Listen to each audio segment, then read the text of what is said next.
Just walk away. Just walk away, and there will be an end to the horror.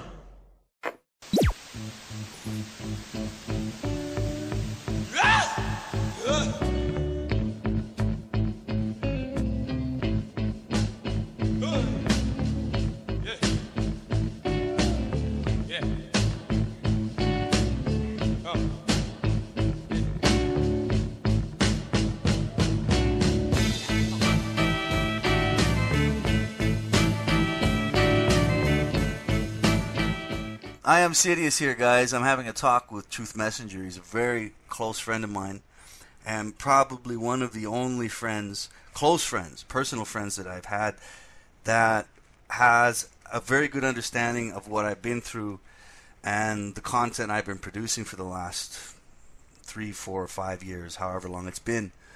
And I'm back in Canada, in his locale, and he's been through some stuff in his life, and because of what he's been through, I think he can share a lot of good, positive, and constructive information for us MGTOW, the people that are listening. Now, I'm not going to introduce him as a MGTOW. He's his own person, and he can introduce himself. But I think, I think we will ask Truth Messenger to tell his story first. So let's hear what you got to say, man. Tell us what you've been through, because this is the story that 1,000 men have told before, but now it's yours. Good evening, guys, girls, human beings, whoever you are, human doers,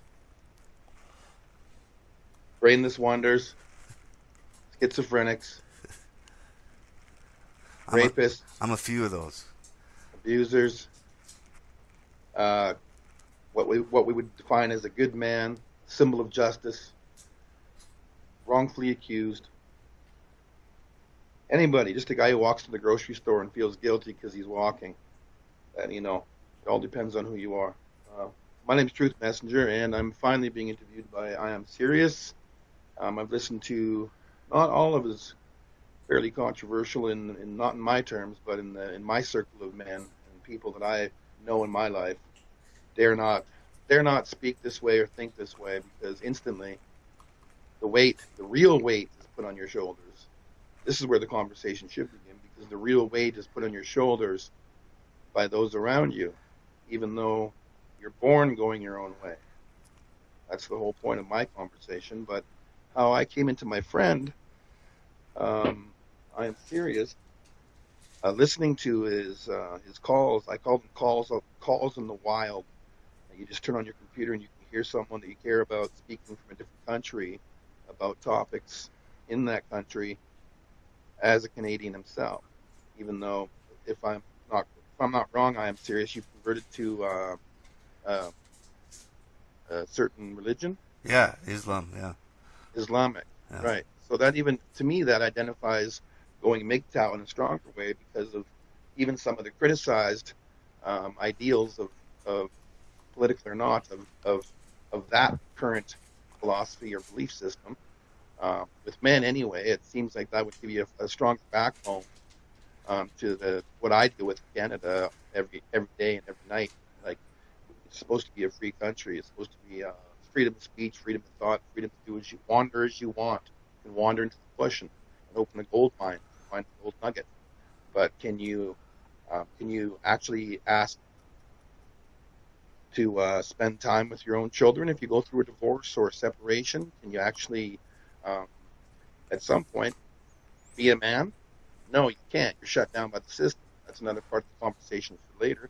But as far as the MGTOW thing goes, I believe it's a great tool, just like any other tool that's used to enhance someone's brain, which through their brain, I guess, where you get some confidence, you start to believe that you actually exist.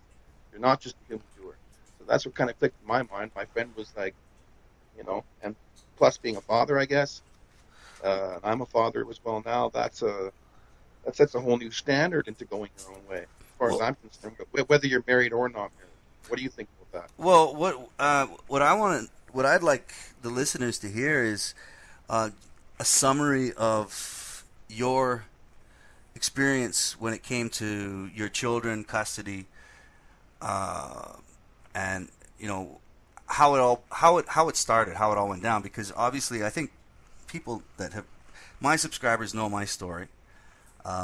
Getting married in a foreign country, having a woman basically say, "I just wanted your kid, go fuck yourself," and try to steal my kid away from me, and then struggling through that. Right? They know my story, but I want to know your story because, again, like I said, this is a story that's told 1,000 times, but it needs to keep being told.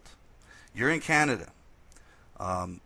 You're a father of 2 young girls, beautiful little girls, and now you don't see them anymore.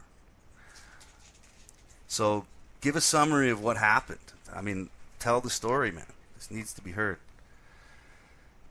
Well, I guess this starts. It'll be summarized, a 4-year summary in 5 minutes. Yeah, that's fine. Yeah, that's fine. That's all it takes to pursue the truth, I guess, or if you're going to be honest with your past. Yeah. I'm 36 years old, 37 years old. I meet somebody, which is fine. I'm in my midlife. I've had successful and failed relationships, but I never just pursued somebody out of jealousy of them changing their mind, or how do you explain it? Like, my attachment to the female could be a byproduct of me being raised by my mother, and my mom having 3 sisters, and I have a sister and a brother who really didn't talk to me. He didn't teach me anything. He didn't try and give me that man standard, and I never had a father to give me that backbone. Was he an older brother?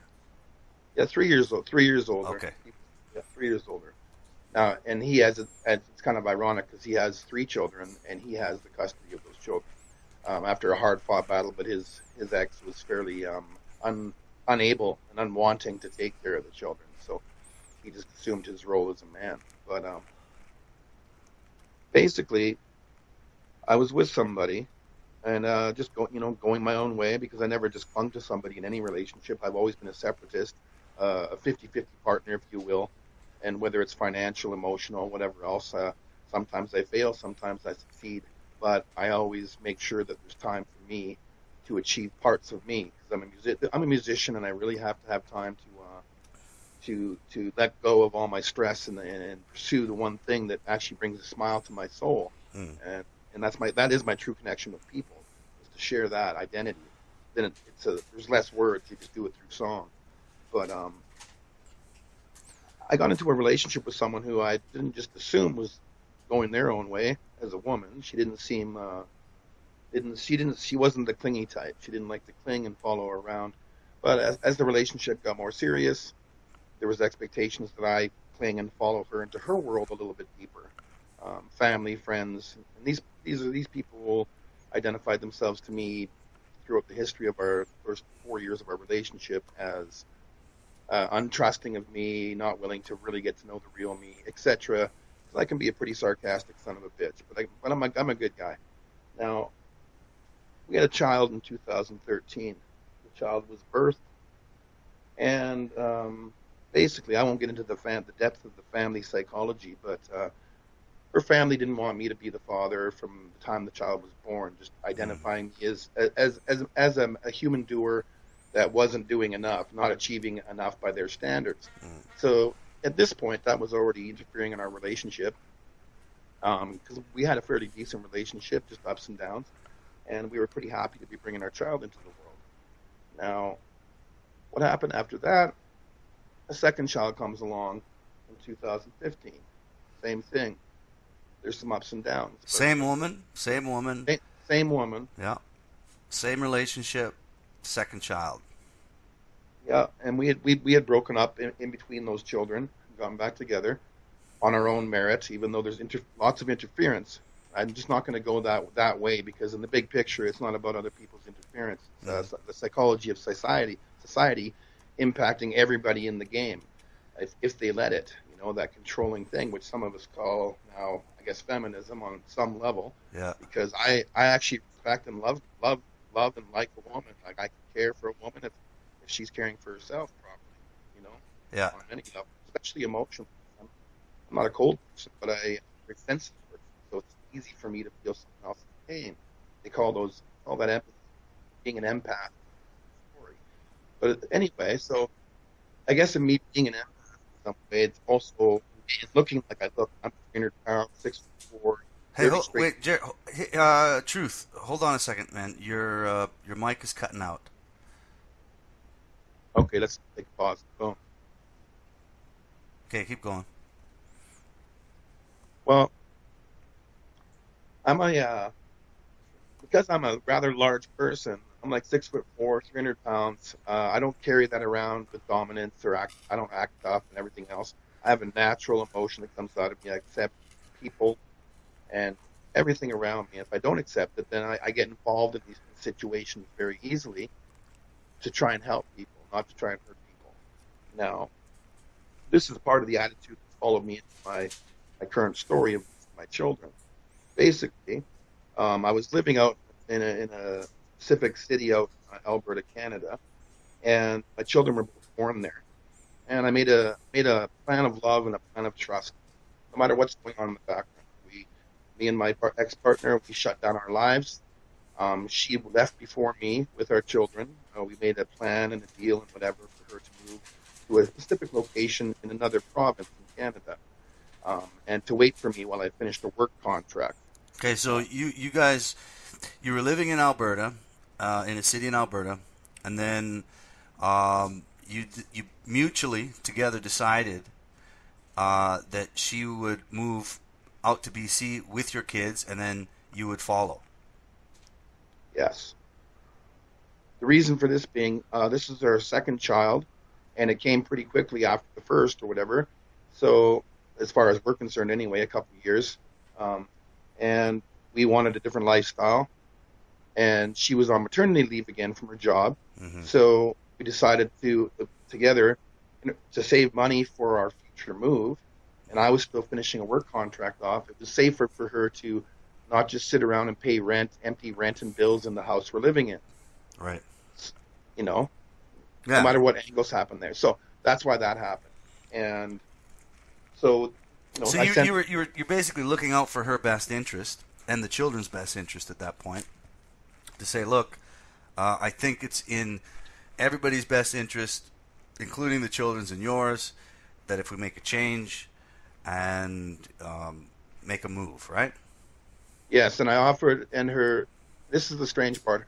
I offered for her mother to be the recipient of my family for what was supposed to be 2.5 months, for them to live in her house. She gladly did this because she was an overbearing human being in my life from the start of my relationship. I'm not going to go there on that level. Mother-in-law. But it's classic mother-in-law story. When it doesn't matter what kind of man you are, because obviously there's other MGTOW or men or people out there, that even women, that fall prey to the mal and ill-adjusted attitude of another adult that's supposed to be equal to you, just because they're your adult girlfriends or boyfriends' parents, does not give them a right to dictate and push their mentality and their wants and needs for their daughter's life or their children's life onto you. That's the problem. Yeah, the in-law thing is a whole other subject that we could cover. But it's part of the psychological devaluation of why, as far as the father goes, why I'm not with my children, that thousands of other men are experiencing, which leads to MGTOW in many different ways. Okay, so let's make this clear then. I mean, for anybody listening, you had 2 children with this woman, all right? Now, she left to British Columbia from Alberta because of it was part of a plan that you guys had together. Now you don't see your children. I mean, and this is the meat of the story. Okay, the meat of the story can be covered really fast. I won't waste much time on it because it's too emotional. Yeah. There's too many ghosts there for me. Yeah. But what happened was I got a phone call out in Alberta and a text message following a day later or a couple of days later. It's simple stuff. And after having a relationship with someone for almost 6 years and being friends before that, there's a lot of conversations that have happened. So at this very important crux of time, about a week before I was supposed to be like physically moved, because I did not have a vehicle at that point. The family took the only vehicle we shared. It was my ex's car. It doesn't matter, but I was supposed to be picked up and moved to their location for a couple weeks before we moved on to another location in BC with our two babies to start our new life. Yeah. Outside of all the complications, I get a phone call and a text message. The man that I had living in my old family house with me to cover the bills and rent when they moved out, he heard a scream in the middle of the night, just a scream from down in my little computer room where I do my music and stuff. Yeah. And it's strange because he brings it up a lot in conversation still to this day, and this is going back into mid-December 2015. And there was a scream, and I didn't even know it was me, because I reacted to what I was told on this phone call when the phone call was hung up on. I reacted as a singular entity, an energy, and what came out was a death-curdling scream of like a pain and desire and numbness, because instantaneously I had already feared that my children, because of the interference of one of the grandparents, I might have a chance of like losing them, but I didn't think so. I believed in my family structure, and I believed in my partner. Right. So, but this is a phone call you got. What did they say? Well, this is the classic saying. I can't do this anymore. My mind is going this way, and this is pretty much exact words. And I got a text message with the same kind of words. My mind is basically I'm confused. My mind is going this way and that way, but my heart is yours. You own my heart. Period. And then, what does it matter after that? Basically saying I can't do this, right? And I'm sitting there like 500 kilometers away, yeah, with no vehicle. So it was like my kids were taken on a winter vacation. They were taken on a vacation in the fall, and then when it was time for Dad to go and be a dad, I wasn't allowed to go to that location, and I wasn't picked up. And I couldn't just move my stuff, get a friend to move me there, because I was already not allowed to go there by the grandparents suddenly. Yeah. So basically, you got a phone call from her, and obviously her family as well, saying, "Hey, you know what? You're there. I'm here. Good luck, but I don't want to be with you anymore. See you later." Yes, and that led to me moving back to my hometown out in BC. Yeah. They were another 500 kilometers in the opposite direction, and I was lost. I was just lost at sea. I was like, wow, this is impossible. And I went through almost 9.5 months of just whatever that did. It almost destroyed me. But the whole time, I was still maintaining my cool and trying to see my kids. Like this is before court and after court, that whole time, trying to see my kids, have them for weekends, go there, have them by myself for a weekend with my family, anything.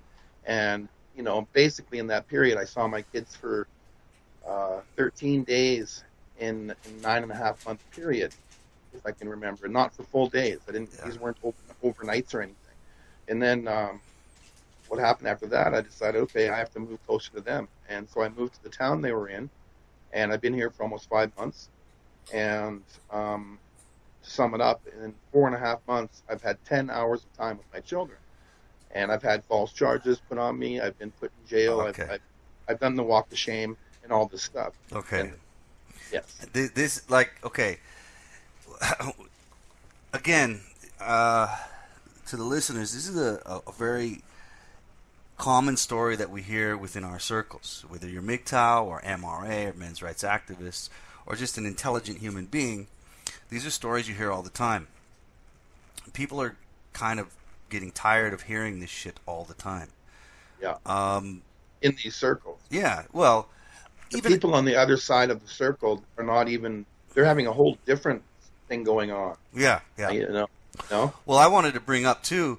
Okay, the fact that you're basically a father who can't see his children, which is the end, which is a story that we hear all the fucking time, and we're getting tired of it.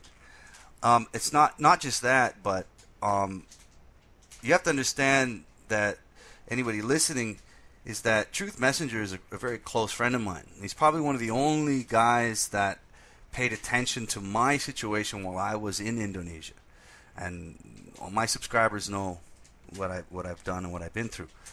But he paid attention to it, and now that I'm back here, I'm having to try and catch up with what he's been going through, which is not all that different than what I went through, except I was in a different country.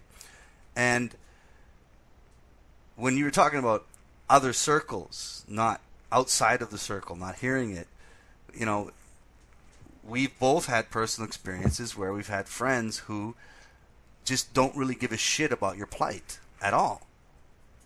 They don't want to hear your story. They don't want to know. Fuck. I mean, this is the standard of what a lot of men have come to. Family members don't want to know sometimes, and you're like, okay, that's pretty crazy. Because it all depends, man. I mean, if you're not a man who's a normal whiner, like you're not like, oh, my leg hurts, and like whining around. Yeah.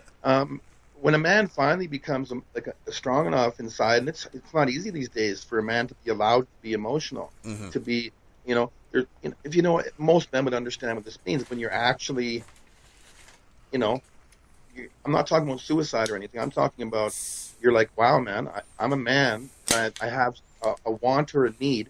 It's not illegal for me to have this want or need, and I'm trying to get to this point, and there's this invisible wall up there.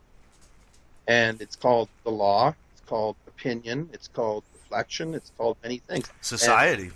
And your children are on the other side of that wall. Mm-hmm. And of course, I mean, I would feel the same way if, let's say, Ayam was taken away from me, and another friend, they were put behind the wall, and I was just wanting to hang out with them and speak, and see how they are.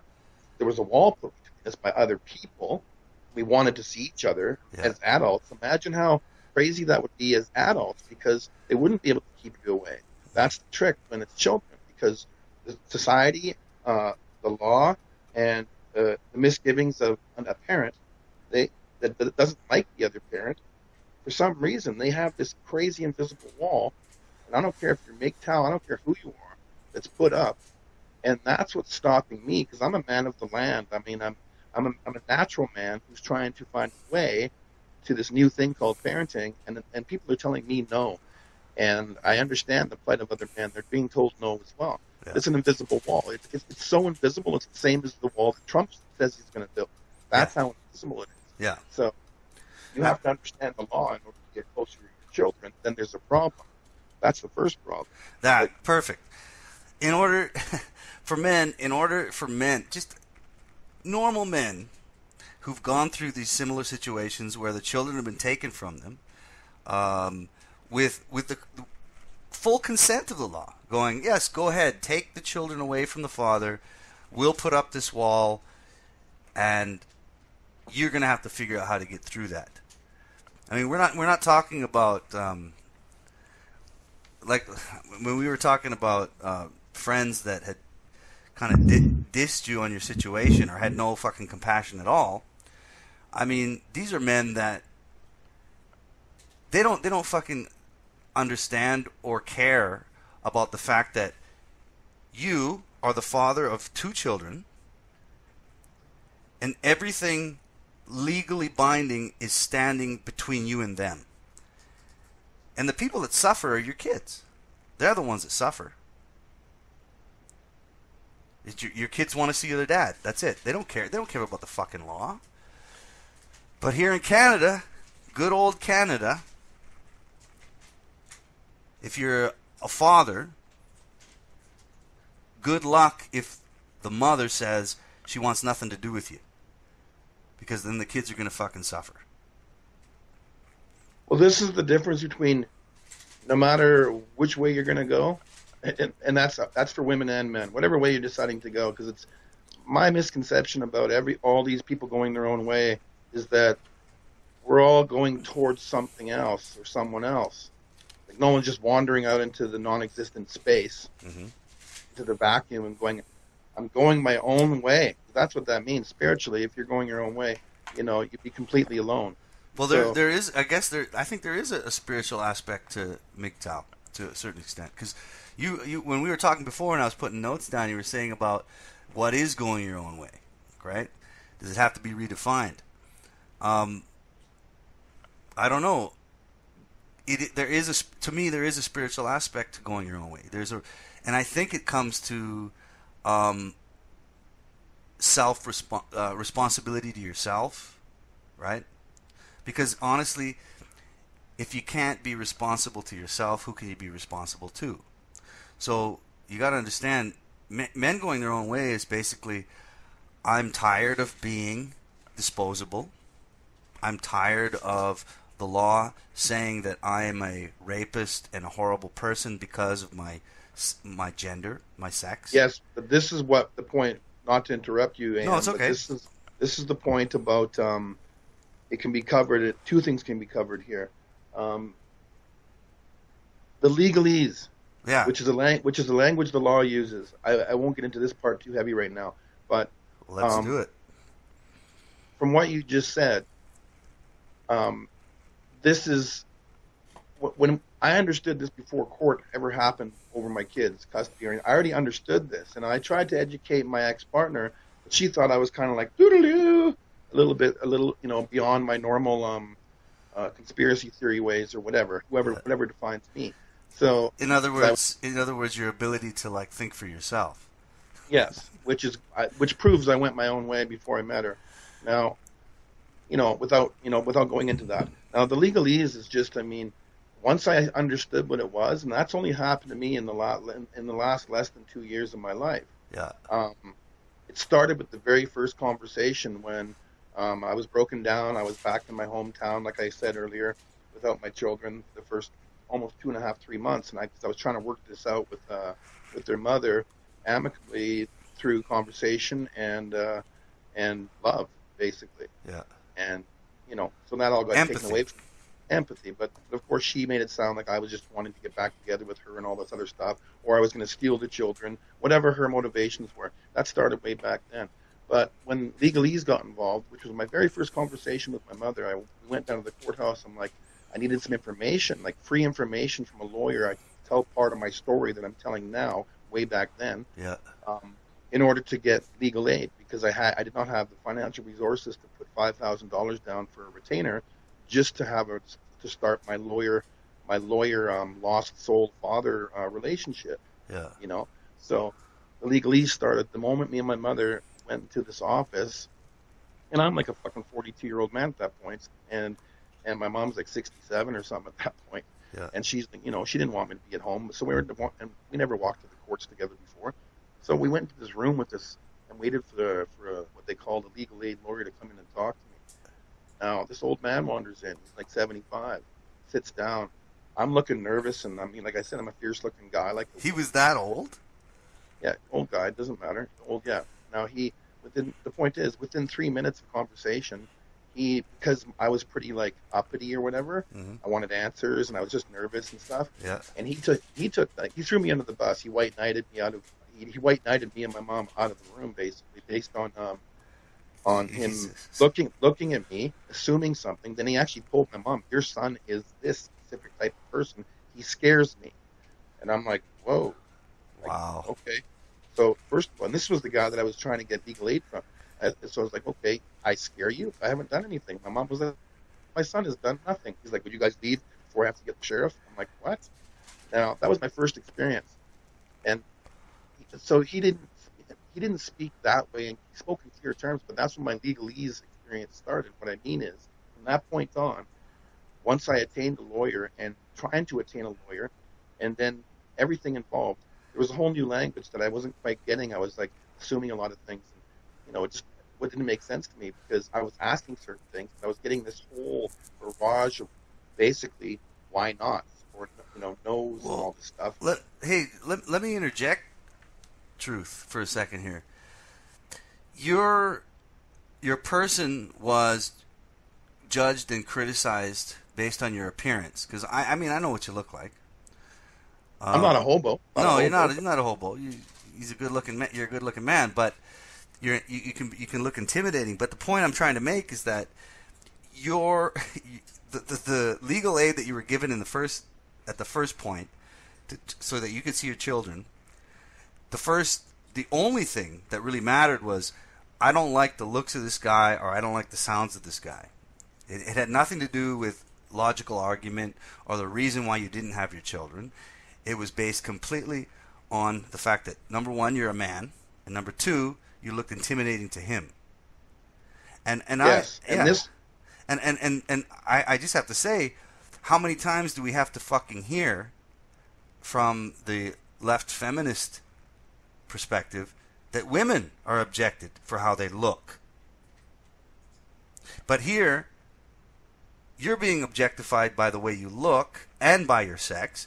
But even with tears in my eyes, yes. tears are falling out of my eyes. I mean, I'm not like, I don't have crocodile tears ever in my life. I've never just cried once to try and make somebody no, feel only like, women do. oh, Only women can oh, do I that. need. No, they claim no. I'm telling you, there's a lot of people. There's a whole new movement that's called the crocodile tear movement. A bunch of women who will claim that men are crying crocodile tears to their, when they after they break up with them. It's like that's maybe some men do. Maybe some men do. That's projection. That's projection of women. I mean, I've seen crocodile tears, man, and I've seen it 1,000 times from women, never from a man.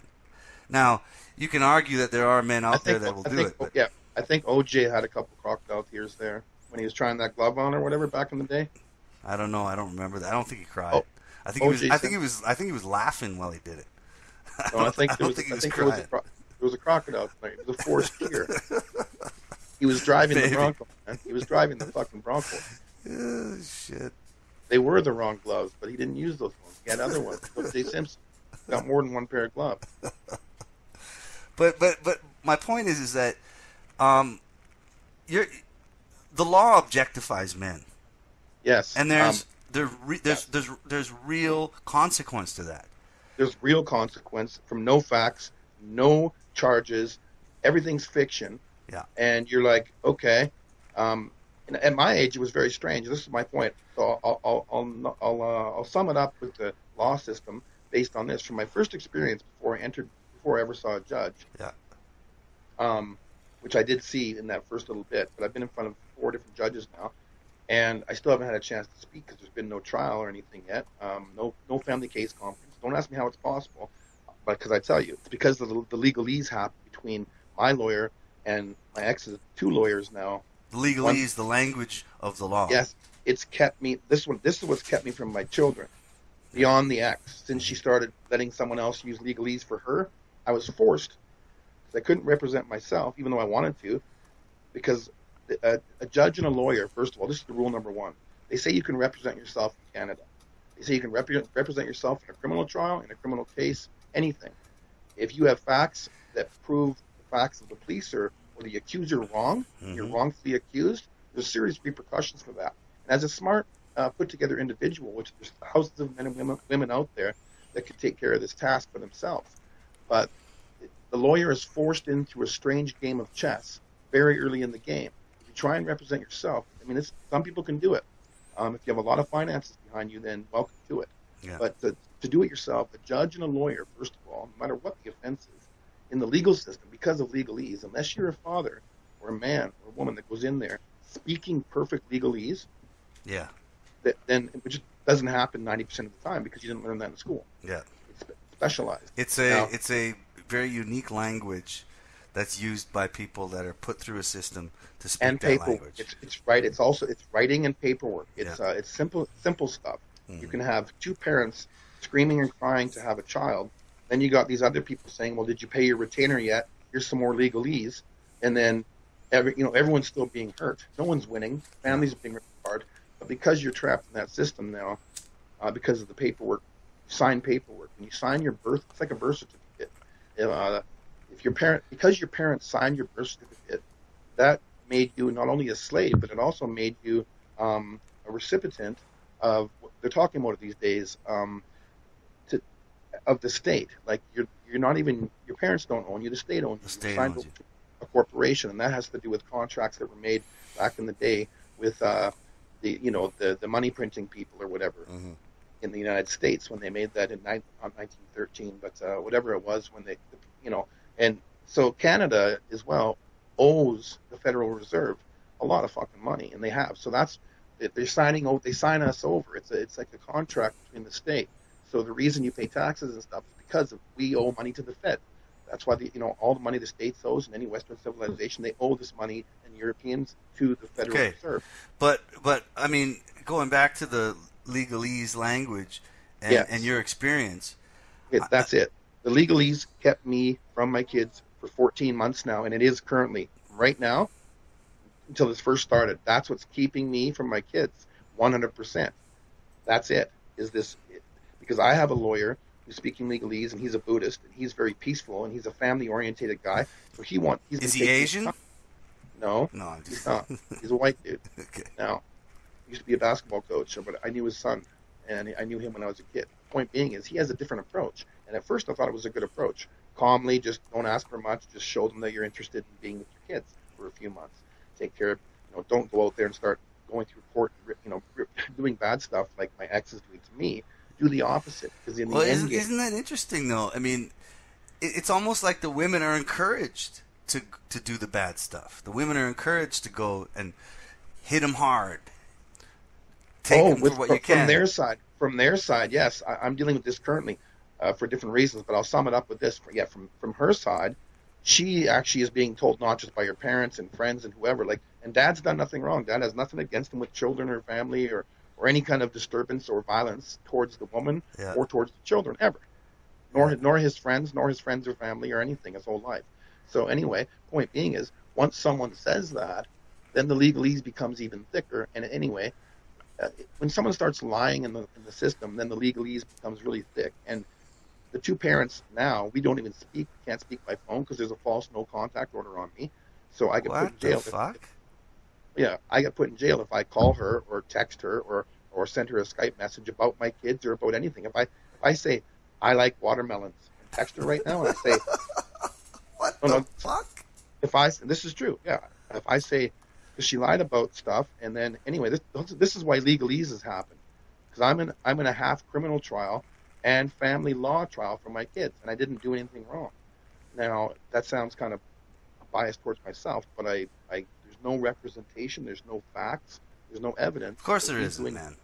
Doing one thing that would actually substantiate this wall being put up. But my point was, the legalese is a way that the two lawyers talk, the judges talk, and they only do what they're told. Yeah. They don't quite do what they're told, depending on the situation. And I've had a legal aid lawyer for a long time, so they're only getting paid a certain amount. You're not really going for it. Like in the movies, you go, here's some money, and the guy goes and gets it done. Well, that happens in Indonesia. If you have money, if you got a suitcase full of money, you'd be surprised what happens. But the point is, that's what's kept me from my kids. Is at this point, there's about 8, 10 other people, including social workers, that are. I had visitation or whatever, supervised visitation after not seeing my kids for forever. Okay, wait a second. Supervised visitation. What does that mean? You've got somebody standing over your shoulder while you're playing with your kids? Yes, either in a forced environment with no violent record, no criminal history with anything like that for any reason. Yeah. Standing in a forced environment for 2 hours to play with other parents with their kids that aren't there on a forced environment, and then I get 2 more hours. Then I get 2 more hours out of my home, which only happened once before my visitation got canceled recently. Now, so I get 2 hours out of my home, and the stranger is there watching and listening. And you're just trying to play with your 18-month-old and your 4-year-old, and they're trying to feel comfortable. It got really weird. That's so anyway, fucked up, man. Yes, but that's what I'm saying. I've never hurt the kids. Even my supervisor, who was this lady in charge of watching me and stuff, I have only had 4 visits, in the last 4.5 months, 10 hours of time. So now the point is, the person who's watching over me is having private conversations with me during and afterwards or whatever, and she's letting me know, I don't need to be here. You're a great parent. Kids are safe. They love you. You love them. Everything's taken care of. Yeah. You have everything. They have everything they need. You have food. You got everything, and you're a great guy.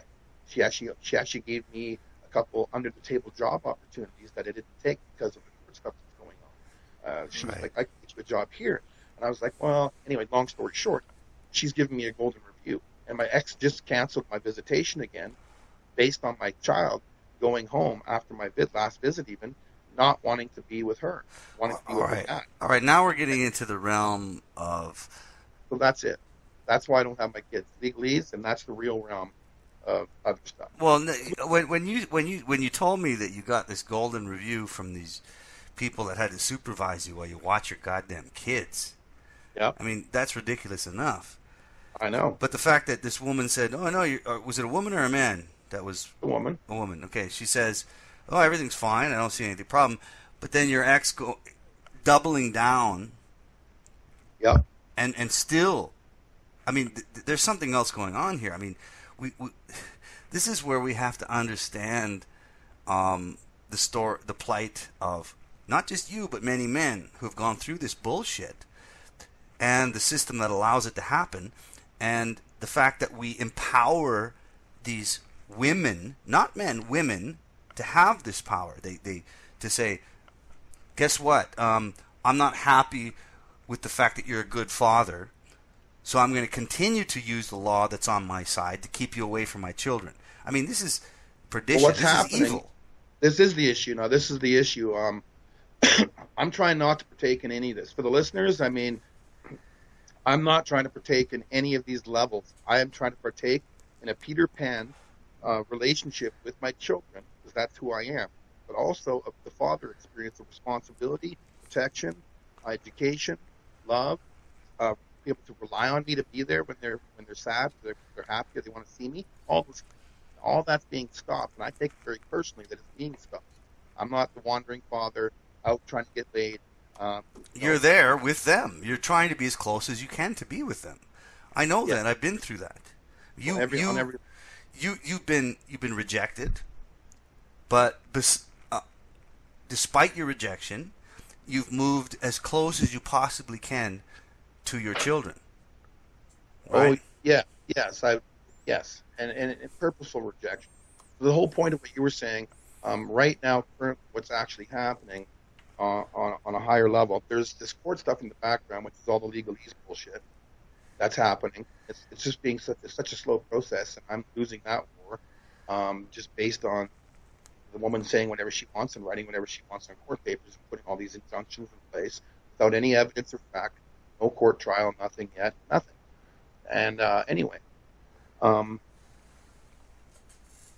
currently involved in the world that happens without the legal system, which is me living in this small town, trying to find a place, trying to find love and warmth and a good feeling, and for myself, so I can be the best man and father I can be when I am with my children. Yeah. And so, but I'm going for custody of my children right now, primary and 50-50, because I've had to go 14 months straight without basically more than 3% access the whole time. Yeah. And I'm proving this and stuff.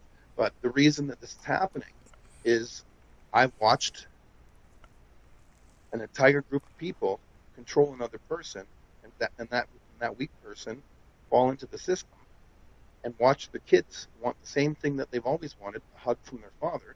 Yeah. And all these people are stopping it, and she's stopping it. And I look at them from the outside like I'm Batman. I feel like Batman sometimes. I'm standing up in that building looking over the city, and I'm like, what the hell's going on here? Like, Batman should be able to just go and hug his kid if he wants. He's Batman. Now, no, Batman can't. So the reality of why that's happening is in the system. So the system is the Joker. But the system is not doing it on like each individual person in that system isn't doing it on purpose. It's like the scientists. Yeah. They actually believe space is up there, and they're all this data that's collecting is reality without any. Wait, hold on, man. You're cutting out again. Is your voice is cutting out a bit. Okay. It's all theory. But what you were saying is these people are sort of going through the motion. These lawyers, these people involved in the law, they're going through a motion. We can't call them. I would up and say they're fucking evil. This is what the law states. If in family law, because it's simple. Family law. I just want to see my kids. Someone's trying to stop me. And what's supposed to happen? This is the way my lawyer works, my current lawyer or whatever. Mm-hmm. This is his system.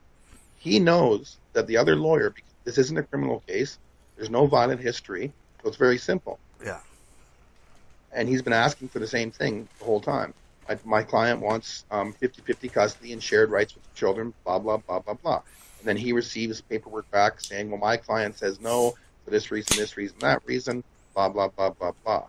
Now, after this long a period of time, watching these people go back and forth together, the law itself, no matter what the lawyers are doing, because I'm in a case where both my ex's lawyers are actually working with her and trying to stop it. One was a woman, her first lawyer, and her second lawyer is a man. And they're both doing the exact same thing, literally not just coordinating, but planning.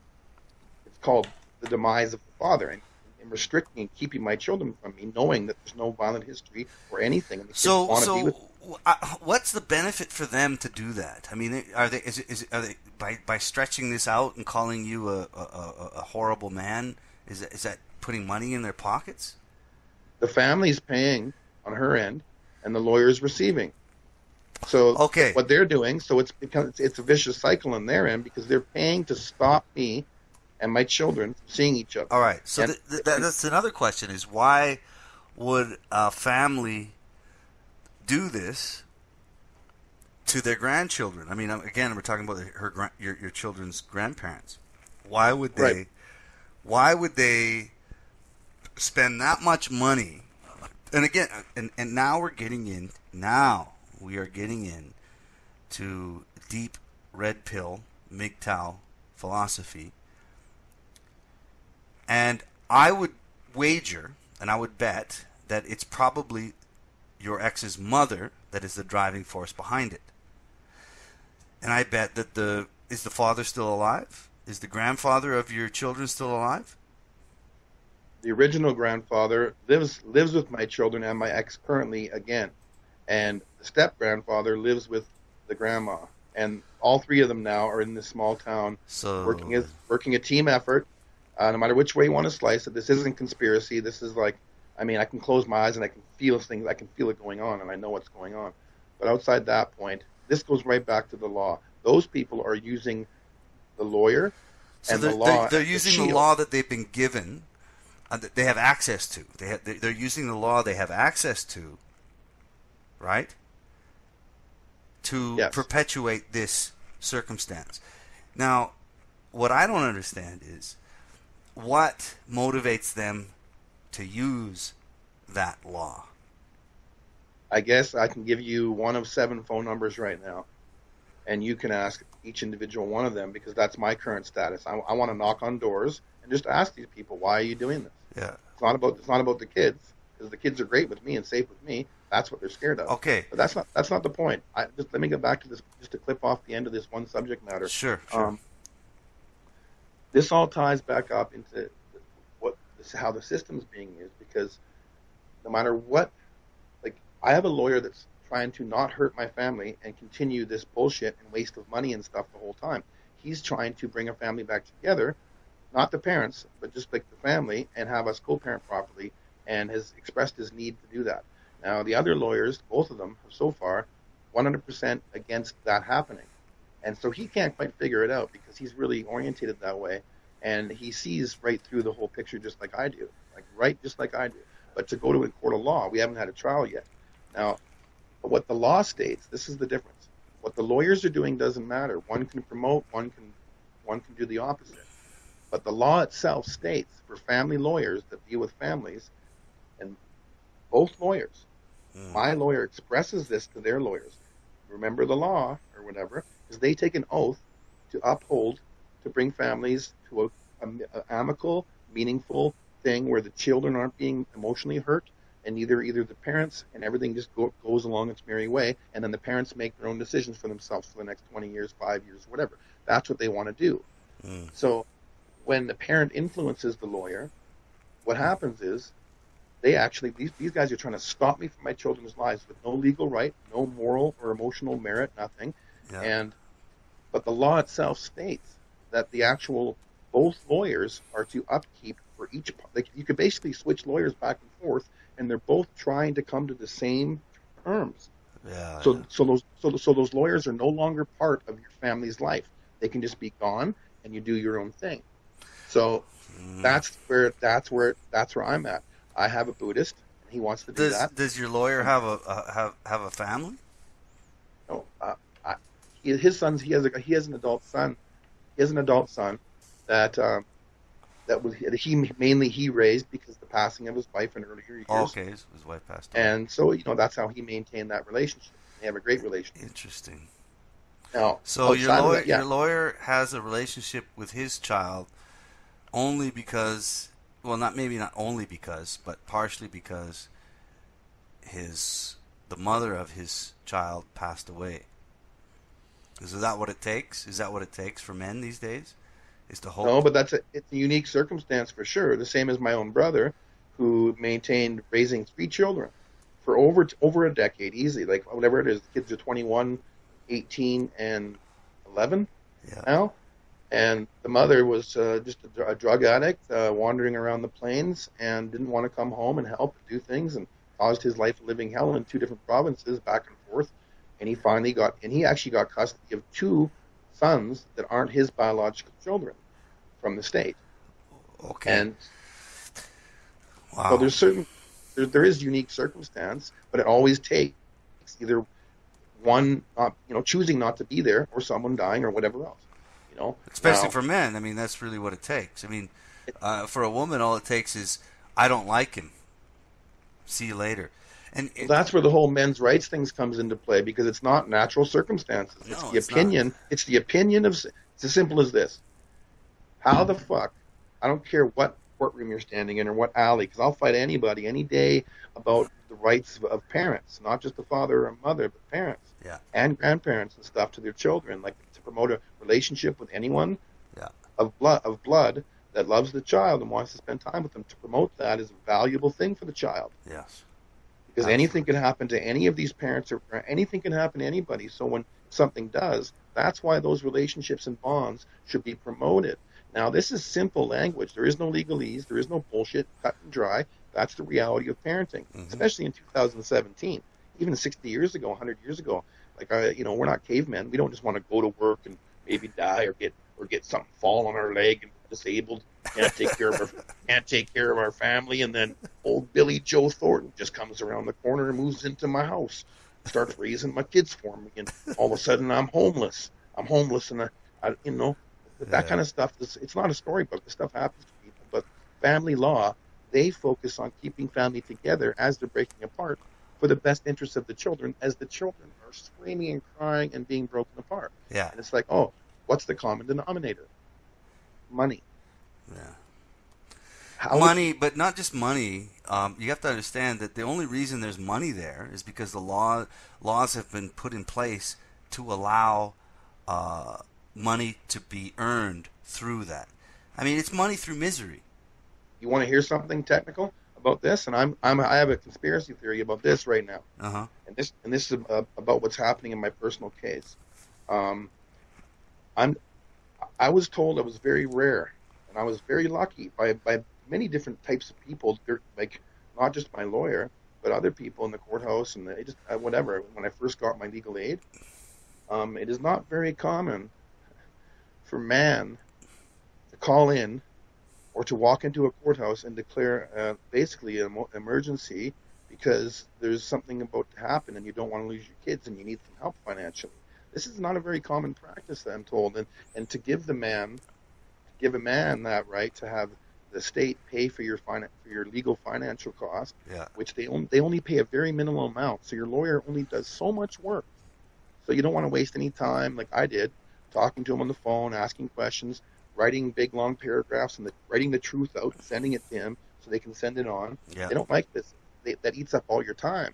They only give you these little increments of 25 hours at a time, and that doesn't take much to eat that up through conversation and phone calls and stuff. So, what was the point I was talking about there? Well, actually, we can kind of segue to the fact that I had a serious point there. well, you're talking about being unique or special in your case. Right. Yeah. No, just not unique and special. Just in the terms of what I was told, for me to attain legal aid, like basically it's like welfare for a man in a legal system when he doesn't have a bunch of money from him or his family to pay for that. Yes. Now, Yes. So now repeat that. Repeat that. Yes. I just it. repeated it. Now, No, I'm serious. Repeat it so people can hear this bullshit. Not bullshit. This is real. I've heard these terms from people, men and women, And maybe it's just because I'm a large 300-pound guy. It looks like I can just go and build a house by myself. So I should have enough money. I should have enough money to pay for this shit. Yeah. You know, on hand, like on hand. When really I just play a guitar and sit in a tree, and I want to be kind to people. Now, basically, I'm told. This is the point. I'm told, but it gets tricky here. Yeah. Mm-hmm. I'm told the fact that because I'm a man, that me getting legal aid to help me in a real plight was a very special circumstance. And Absolutely, there it is. I'm lucky. Let's hear that again. Him as a man to get legal aid in his situation to see his children is a very special circumstance. And also, I've been told I've gone down 3 different avenues, and in Canada, which I thought we paid, maybe not, everyone doesn't pay taxes all equally, but whether you're rich or poor. But this money is accumulated somehow, like everything else that is accumulated to fix roads and stuff, to help people that need help. Now, I'm told that this system, even in 2017, currently, right now, through my own counsel, that the system that helps me now, and I've been locked into that system for 14 months. I've been trying to get out. I just want to see my kids. Yeah. But now they're saying that my legal aid has run out. I can't have another. They call it an extension. I can't have another extension. Right in the middle, I haven't even had a court trial yet. Haven't seen my kids. Right in the middle of all this crap, I don't have legal aid to cover my costs. So my lawyer is not participating with me right now. Exactly. So I have to go to my next thing without a lawyer and do this and this and this, and even in my criminal case, because I don't have a lawyer that's paid for anymore. Now, the point of this is, I think that's a little bit deeper than that, because I've been paying attention to the details for 14 months of what's going on. Mm-hmm. I don't just sit there and go, I have legal aid. I pay attention to details. So what's actually happened here is that the other side, like the opposing side, that has been paying for her lawyer, has been upset that I got legal aid in the first place, and she didn't. She's the one. Shit. Right? So somehow in between point A and point B in this very small town that I'm in, where I'm not joking, like let's say the lawyers know each other, the judge knows the lawyers, the cops know the lawyers, the parents know, people know each other. Yeah. And shit happens. Now, with me, what I'm thinking is, I'm being told directly by my counsel, and when I phoned in myself, that legal aid system itself in BC, where this has happened, has gone broke. They don't have the money to just hand out another $2,500 to help a dad. They don't have that money. They're going broke, and I have to wait until April maybe until they might get some more money maybe and whatever. And I'm like, my ex just canceled my visitation. I have 10 hours of time in 5 months, and I need to go back to court right now. And now I can't have lawyer representation because the entire province can't afford that anymore, right in the middle of my case. Jesus. That's what just happened. So, and that's being manipulated in some fashion or another. The entire province can't afford it? Nope. That's what I'm telling you. I've had conversations with people who have jobs to tell me that, and also from my own counsel. Holy Christ, man. So I'm sitting here, but this just recently happened, so that's really fresh to me. So that's the system for you. And it's not like I'm not creating problems. I'm not asking for too much. I'm just like, okay, this is how it works. Like I said before, you can represent yourself, but a lawyer and a judge do not like to see a normal man going his own way, standing there, telling them that he loves his children, and actually winning the case, winning custody. They don't want that. Well, instantaneously, it makes them look foolish because I don't have any legal experience. Well, because what it does is it makes their legalese sound like bullshit. No. I know legalese. This is what I'm saying. And this is over like 6 to 8 months of studying and going, what the fuck are they actually talking about here? Why are they saying this? And I've read over case files. Like I've read over many, many, many dozens of case files from cases around Canada, the States, some in Europe, with family matters and criminal matters, and just read over case files. And you can see the balance of how the case is going and then the outcome. And when someone represents themselves, that's the difference. If you start speaking legalese to them, they don't like that because you didn't go to school for fucking 5 years. You didn't get appointed by Her Majesty. You didn't get appointed by Her Majesty. So how dare your brain be smart enough to retain this information and communicate with us? You're not allowed to have that right. You don't have the badge. You don't You're have the just certificate. a man. You're just a human doer.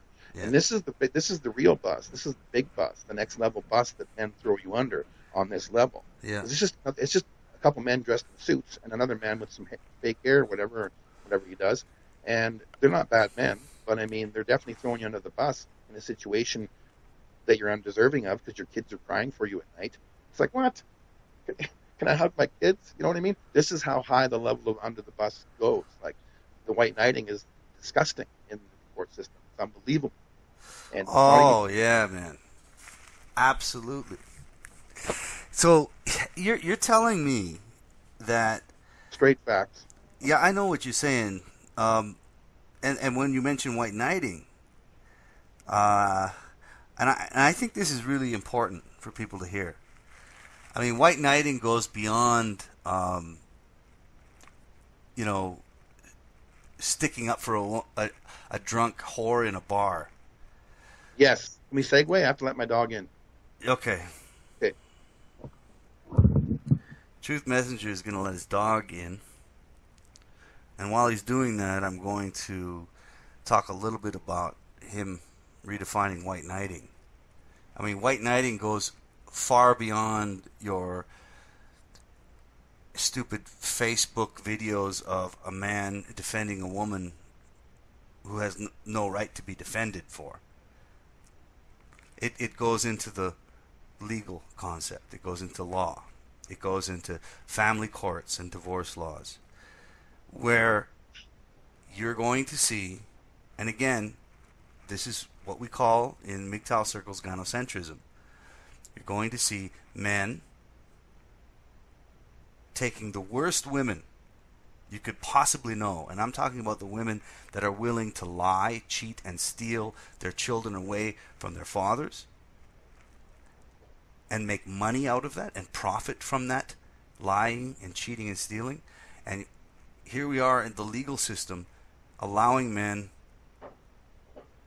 or the legal system allowing men to white knight these women. And that's my 2 pieces worth of sense. And Truth Messenger is back after his dog. Hello? Yeah.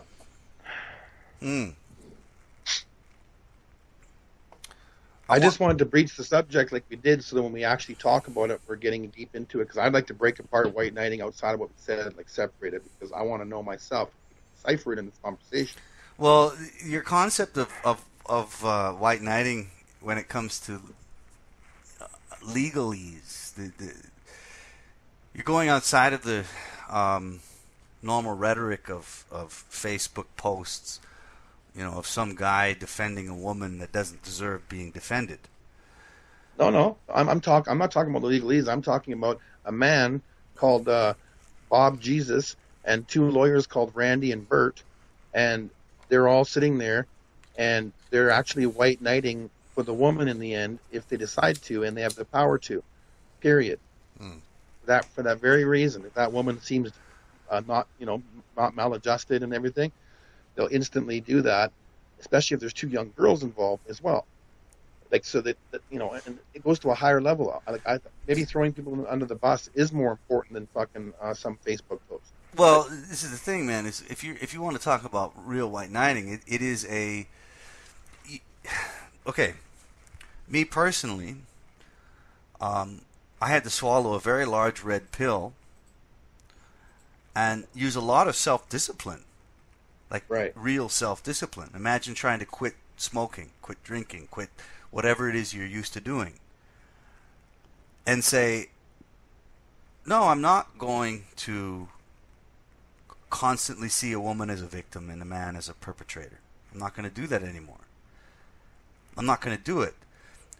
And that's going to put me in a position where if I see a woman, let's say, well, on the very basic level, getting physically assaulted by a man, I'm not going to run to her aid and say, obviously the man is at fault.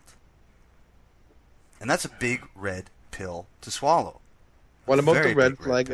Yeah, but sure, what about the red flag of this? Let's say you walk by and the man is bloody, got cuts on his face, you can tell from fucking 20 feet away. And he's punching the woman who's also bloody, laying on the ground. He's punching your skull as hard as possible, and she's all bloody and got cuts on her face. Mm-hmm. What's your decision? I would side with the man. Absolutely, 100%. I would side with the man because I know that society won't, and that's why. Society will not side with the man. He will be automatically the criminal. He will automatically be seen as the instigator, as the abuser. So I'm going to side with him. Because that's on an equal term basis of a visual pattern of seeing fucking violence happening. Yes. Now, obviously, okay, let's switch it over to the other end. Obviously, woman is actually not bleeding at all. Mm-hmm. She's clean.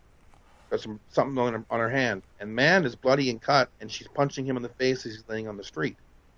Same. Side with the man. Always. I will always. I'm No, sorry, hold man. on, though. I will always side with the man. Right. I will always do it, and I've seen it as a child, and I'm sick of it. I'm no longer going to conform to that narrative, and that's a huge red pill to swallow because you've been taught all your life that only men can abuse. But this is okay. Where's the philosophical in that? If you turn the sun off, you're walking down the street, the same thing's happening. All you can do is hear it at this point. There is no light. All you can do is hear it. Mm-hmm.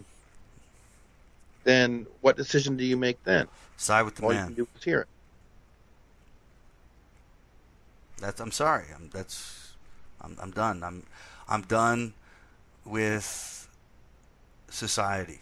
But you're siding with man all the time instead of realizing that it's two human beings, and you're siding with a human being either which way you go. Yeah. Why does it have to be the man every time? Because traditionally the man has always been the abuser, and it's a lie. It's a fucking lie, and it's been exposed. It's already been exposed. Right, but how would you turtle if in each individual circumstance it was proven and man admitted it and said, looked in your eyes and said, listen, I instigated this and I am the abuser. Absolutely. Then I go with the truth. The truth is the truth. The truth is not gynocentrism. I'm sorry. It's not. The truth is not. White knighting is not the truth. Gynocentrism is not the truth.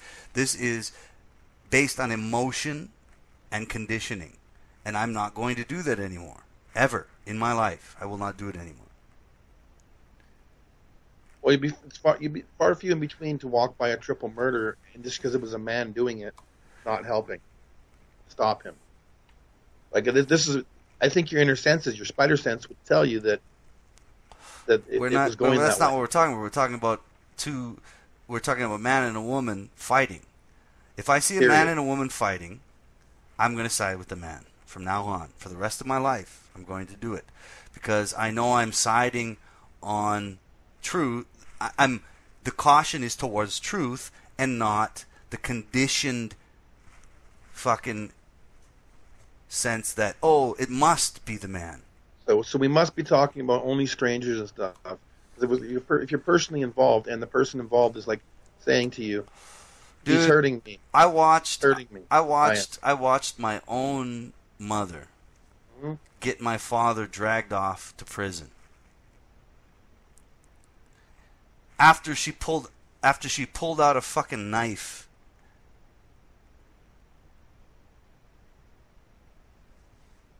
I watched my mother be abusive to my father again and again and again. And in the end, the law took him away. And I'm like, what the fuck? I saw it. Yes, that's your personal experience. Not just my personal experience. Different experiences. It might be the man sometimes. That's all I'm saying. I'm not voting for the woman. Of course it's going to be the man sometimes. But it's a human being thing for me. It's always about there's a human sitting there.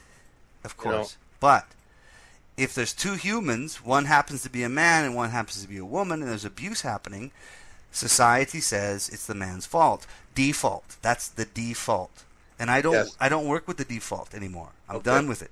I'm done with the default. And I'm done with the family court default myself. I'm still learning about other stuff, but I'm done with the what I'm dealing with. There's a default there too, and that's called the legalese and everything else. It's getting in the way of what I truly want, which is to be a pure, natural father. And I'm losing that responsibility and bonds. That's with because these you're, women. and you're losing those bonds because you're a man. And you see that now. I mean, you're seeing that you are automatically considered the large man with a beard who looks aggressive, and therefore he must be, and the woman is innocent. And that's society. That's gynocentrism. That is gynocentrism. And I'm tired of it. And I'm not gonna pander to it anymore. That's my personal choice. You can make another choice. You don't have to do that. But my personal choice is I will not pander to that anymore. Yeah. And so to me, when I see violence happen between a man and a woman, by default now I'm going to say the man is innocent. And I'm going to keep pushing that until we get balance. Because I'm sick and tired of men being considered criminal because they're men. I'm tired of it, man. I told you about the... Well, then, I guess the real question is, where does this intersection happen? Does it happen from online experiences? Does it happen in real life? All these different things? Both. Because what I'm seeing is, in real life, I'm headbutting straight against everything you're talking about. Like, I agree with you. And I'm sitting there with all my natural positive efforts being futile, and it leads me to this other path. If the system's to be broken apart, it has to be segmented and initialized at the same time on different levels of different systems for it to actually be balanced properly. Yeah. Or else we're talking another 150 years or 200 years, and it makes no sense because this is just normal men, regular men. Like, we're not politicians, we're not this and that. We don't have to waste our time with this. We can just be robots and go to our jobs. And we go our own way. Watch our TV and do our thing and not bother anybody. Yes. Go your own way. Look, I'm not going to... I've seen enough crocodile tears in my life that I'm not going to fall for it anymore. I mean, how many times do you have to be lied to before you just say no? Right, but then there has to be a fallout. It's called a fallout. And then you get to be back to yourself, and there's no more argument. There's no more... That's the whole point with these constructive and non-constructive ways of feminism and everything all bashing against each other. This is what, in my belief, the non-conspiratorial fact of the upper crust of humanity watching us just bash our heads together on every level and slowly destroying ourselves through distrust, which ties into all the immigration issues and all this crap. Yeah. Just so much distrust, right down to the family value. That's where we get back to the family, and then the friendships come outside of that. The family value's been destroyed, and you basically have a choice. You either try to fix it, which is what men's rights do. They try to fix it. But as a parent, once you're a parent, you should be concentrating on parenting to the point when your children are just young adults and leaving, and then if you care to be an advocate for this or that, or whatever it is you want to do, that's my intention with parenting. But you're not allowed to be a parent. I get that. That's the whole point. You're not allowed to be a parent. So at that point, I mean, look, Jeremy, Truth Messenger, I have my child because of circumstance. Okay, I didn't stand up and go, I'm going to have my child. I didn't do that. I had to fight. I had to sleep in fucking restaurants to find him, to make sure that he was close to me. I mean, I went to extremes to make sure my kid was close to me. And then I had to take him away. I had to do it my own way. Now, if I was in Canada when all that shit went down, I wouldn't have been able to. I would have been in your situation, where I had no choice but to bow down and fucking go through the legalese and through that language and all the laws and that bullshit. But I didn't have to because of circumstance. I was very lucky. I was very fortunate that I was in a country and in a place where I made it happen. And believe you me, I didn't fucking just run away with him. I went to the courts in that country. I stood in front of a judge who didn't speak English. And I paid money, a lot of money, to make sure that this was stamped with a seal of approval by their court systems. I couldn't have done it here. So I'm fortunate. I was lucky. I was very lucky.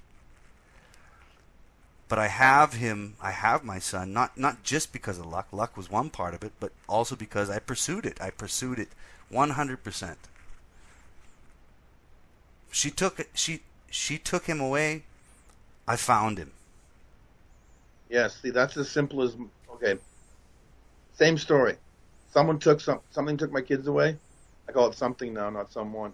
Now, I found them. Something took my kids. See, now you're getting there. I found them. I found them. Yeah. And what's happened since I found them? Like, literally an arm's reach away. And they're being tossed in front of me as Christmas gifts and then taken away. And put in front of me as a Christmas gift for a couple hours, taken away. And then like 3 months go by, like it's crazy when you really think about it. So when we speak like this, I find this with a lot of videos I watch and listening and everything. There's a confidence. I mean, when you're doing a video, or you're doing an interview or a conversation, there's a difference. But there's a certain confidence that a man speaks with about something he knows about, and then there's a looser kind of conversation like we're having, where we can bypass all that and speak because we neutrally know each other and care about each other. Yeah. But it doesn't take the reality away. When you speak heavily on a subject matter and spend your time speaking with me, I can see that there's 100 better things you could be doing, or is there? It's that kind of subject matter.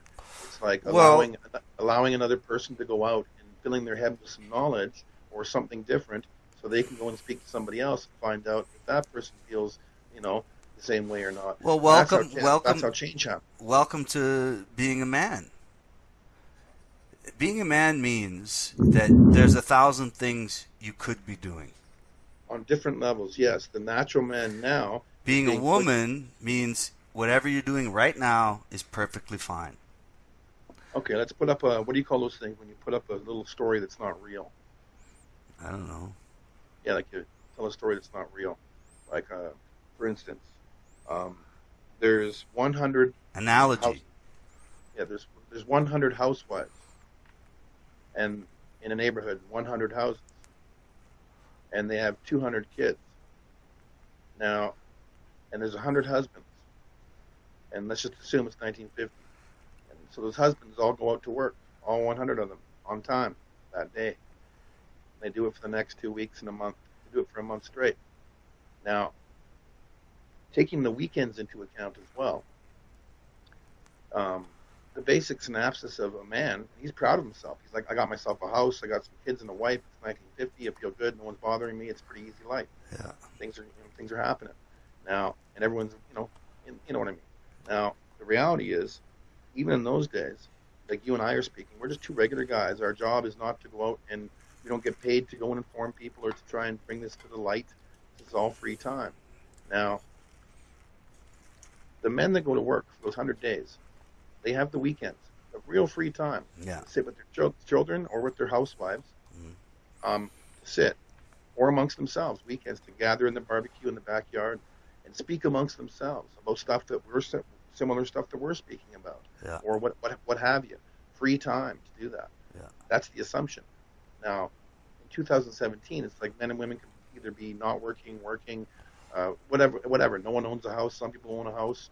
There's more debt, all this crap getting in the way. But in an essential reality, those men only have the weekends to speak about things. And let's assume they're all talking about MGTOW on those weekends, and they're trying to go their own way and build a family and be stronger, or whatever they're doing. Well, in the old days, that was called a club. Men used to go and play poker and billiards and shit. My point of the story is about the 100 housewives and mothers. Now, all the free time that they have, even though supposedly there's no free time because they're taking care of the kids, but mothers can gather together in cackles or whatever and have group talks every day of the week and stuff when men are at work with their kids. and be advancing themselves in the group method, whether it's feminism, whatever it is, whatever they want to do. And they do this. But the amount of time that the mom has just automatically in those situations compared to now, where it's supposed to be men and women both have to work, so the kids are kind of left daycare workers or who knows what. Well, it all depends. Yeah. But, for me, it seems like women could have been a lot more secure in themselves if they were searching for something, and with all that free time they had to educate themselves and everything, and not be complaining about things or whatever else, just really searching for what it really means with what they're fighting for, because there's a lot of miserable men out there because there's women that are angry at them. That's it. Simple. Boom. Not even hateful, just angry. And those men's lives get destroyed. Why are they angry at them? For what? For what purpose? For what reason? Why are they angry at them? Well, I guess probably because a man wasn't willing to go their way. Well, that's pretty selfish, don't you think? Well, the man's usually just trying to go one way. He's like, for his family, usually. Most men will do that. They'll work for their family. I saw a great BBC documentary, and I can't quote the name of it. I forget it, but I have it somewhere stored on my hard drive. And it's about the working men during post World War II and what they did. And it's a beautiful documentary about how men sacrificed their health, their lives, and their integrity to keep their family together. Right. So there's no awards for that. No. You don't get recognition for that. Men never get recognition for that. But today, in today's society, in our sick society today, women are supposed to get recognition for what? For, I don't know, free bleeding? Rejecting tampons so they can bleed on their pants? Like, what the fuck have we come to? I mean, where is the respect for men? There's none. Zero. That's why I won't ever side with the woman in a conflict between, let's say, a spouse, a husband and wife, or etc. When I see a man and a woman fighting, and again, this is just physical conflict, and it's so much more beyond that. But when I see a man hitting a woman, I don't immediately blue pill and go, that poor woman. I will never do that ever again. Ever again. I'm done. I'm not going to let it happen anymore.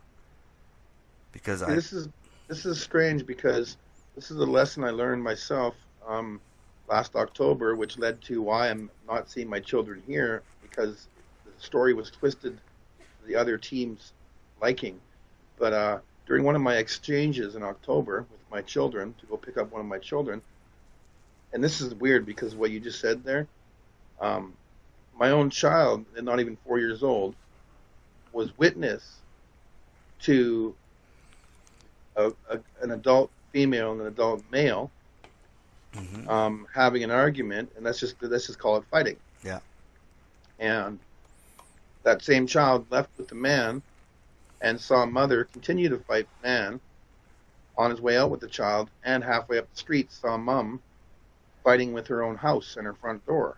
Yeah. And then when we get in the car and whatever, without dad saying a word, a child that age, the communication that comes out is identifying exactly that it wasn't the man's fault.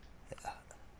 Instantly, no question, it wasn't the man that did this, and the child knew this, and the child's a woman. So we have to try and figure out when, it has to do with school and everything, the education system, everything. Gearing young women, we should be empowering young women just as much as young men with that one fact. Well, we should be empowering young women with the fact that men are not fucking evil, but that's not what's happening. No, but to actually, instead of just looking at these pictures, I notice you have the magazines, books, educational books. online. You go into online sites, it'll be like it'll show like a silhouette of a man yelling at a woman, Yeah. and that kind of stuff. Like, and then Yeah. instantly you assume that's the reality all the time. Exactly. This gets put into their brains just like the globe. It's not an The globe. accident, man. It's not an That, accident. that's what I mean. That's where I think you and I differ. I just have a more empathetic approach to my empathy or whatever, or sympathy or whatever you want to call it on that level, because that's where the change comes, and it's not happening. My own daughters are being, obviously, if they're watching their own father and they have inner feelings that no one's asking them about, but I can see it because it's happening. They're a false fear flag has been put out Yeah. against their father. Absolutely. And after 10 months, after 12 months, after 16 months of a bunch of other adults getting that tense feeling in their body, or forwarding any kind of bad energy whenever dad is mentioned or talked about, or he's there, It's it fucking eventually, yeah, it eventually builds into their system as young girls. Mhm. And I'm trying to break that cycle. This is a cycle I've been talking Well, about for months and months. Well, let me put it into my perspective. I have my kid here now, and he doesn't get to see his mom because his mom is half a world away. And I constantly encourage him to call her. I don't badmouth her. I don't try to make him hate her. I want him to have whatever relationship he can under the circumstances. But the last thing I want to do is for him to feel my bullshit towards her, because that's not his relationship to her. That's mine. Now, women don't fucking do that, and they're encouraged not to do that. Well, the law encourages both parents to do that, but then the man gets blamed for being the bad person in that. But in my experience right now, every woman involved with my two little girls is positively making them feel like there's something wrong with man. you, with you, and men and fathers. Regardless, this is the problem. Regardless if I'm a dad and their dad, and they trust me, they see me as a man. So eventually, if they start feeling that way, they'll be scared of Santa Claus too. Yeah, and then the whole cycle continues. Do you know if I was to pinpoint a moment that the red pill fucking went down my throat and I swallowed it completely, I remember watching videos by a user. His name was Man Woman Myth. You can still see his videos, but he doesn't publish anymore. And there was one video that I watched that really just fucking shook my head up, man. And he showed examples after example after example after example in mainstream media news. Yeah.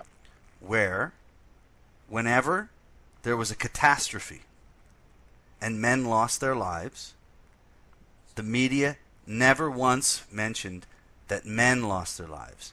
It was workers, it was people. That's it. When women and children lost their lives, they were named. They were people. Yeah. They were women. They were children.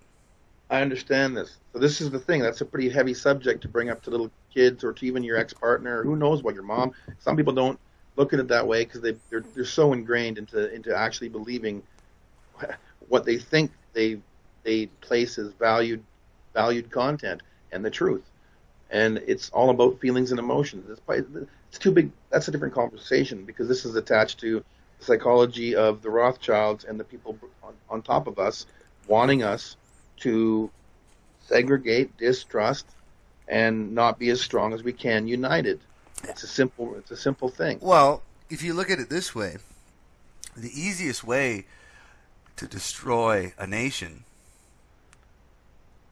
is to destroy the men. Because men, quoting a woman, men are mavericks. They think for themselves. There's a difference between the way a male mind works and a female mind works.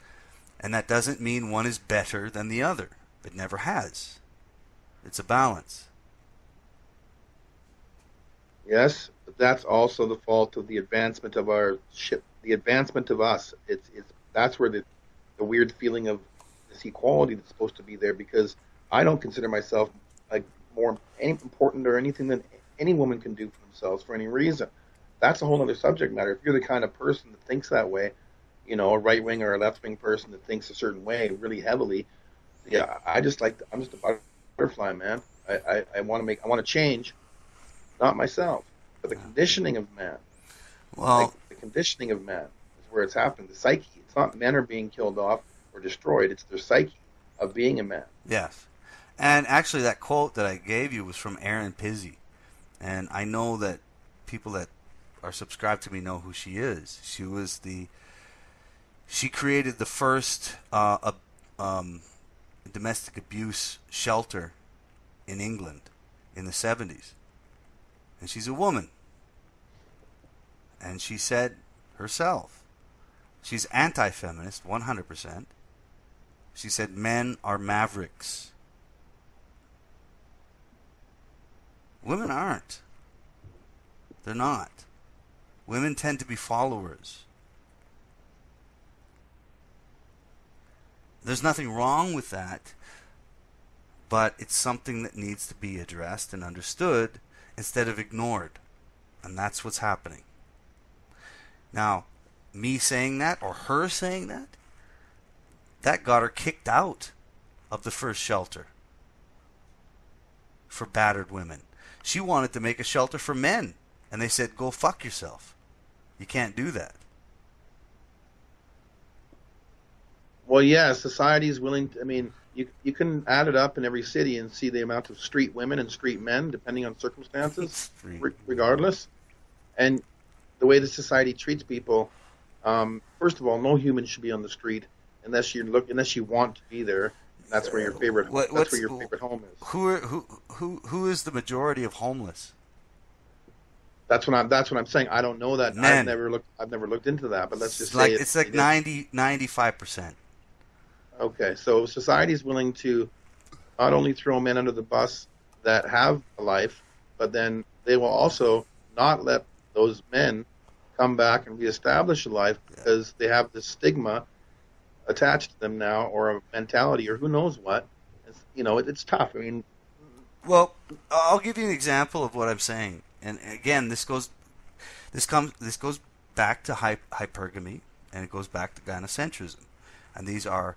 And I believe these are strong ideas of our biological makeup. Okay? Hypergamy, gynocentrism. I asked, when I had a good job in Indonesia and I was working at a school, I said to the female teachers, because it was predominantly female, even there were a lot more male teachers than you would see here in Canada, but it was predominantly female teachers, and I was a male teacher. And I said, now you have to remember, they have security guards that guard the school. They sit there all day. They get shit wage. And they're men. They're all men guarding the school. And I said to them, if a security guard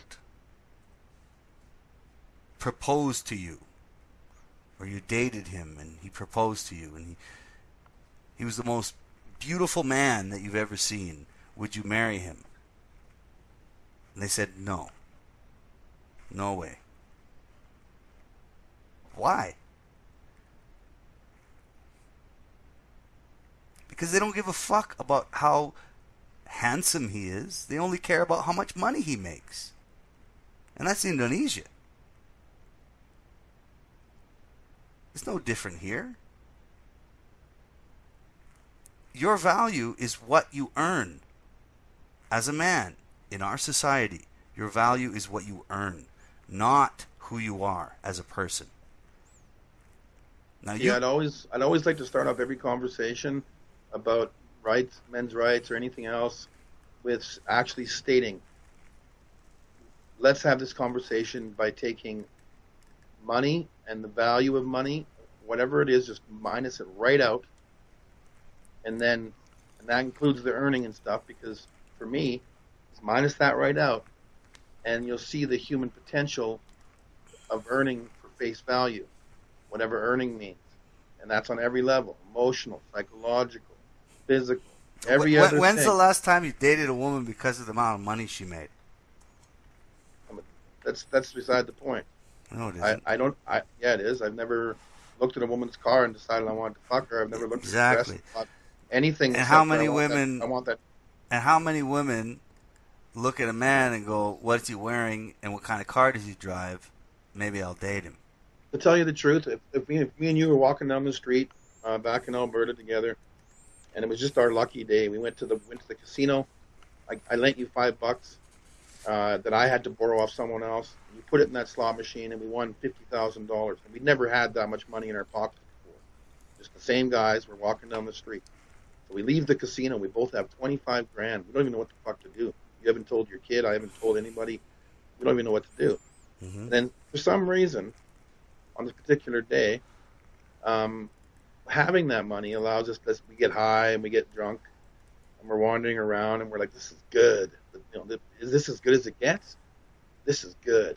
And then boom, suddenly the lights change, the moon gets bright, everything becomes sexy, and we're walking down the same street, and the first couple women roll up, and one's in a Lamborghini, a Lambo, a sweet 1996 whatever Lambo. Another one's in a 2017 Ferrari, and they pull up to the Burger King parking lot where we're walking through, and they get out of their cars and they're focused on me and you. They're like, "Look at you guys, Truth Messenger, I am." Wait, but we have money, right? Do they know we have money? They don't know we have money at all. Okay.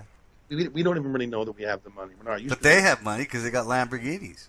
No, their dresses are worth $50,000. Like, these are rich women, like hot rich women with Lamborghinis. That's not their money. That's a guy's money.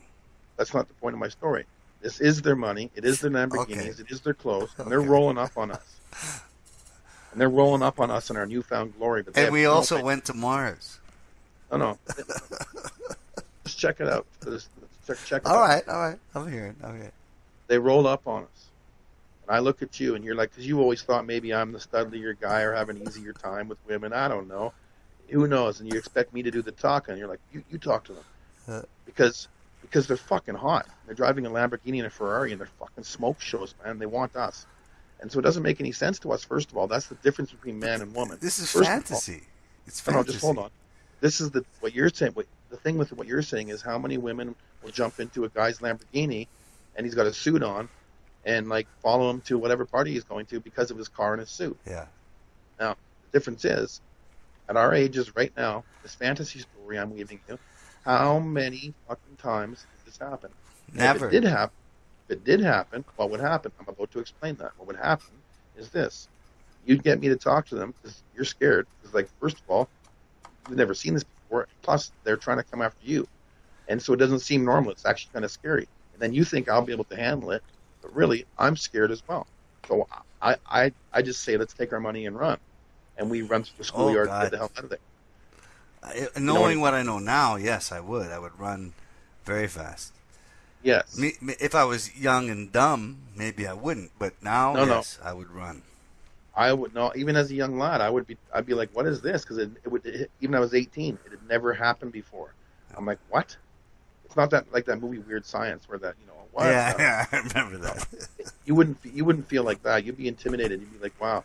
So even at my age, I would be like, "No, sorry," like, and I wouldn't be able to go hang out with them because it never happened before. So that's why does the woman jump into Lamborghini? That's the question. Because she's got a man that owns it. That's the answer. I mean, I don't understand how this is complicated.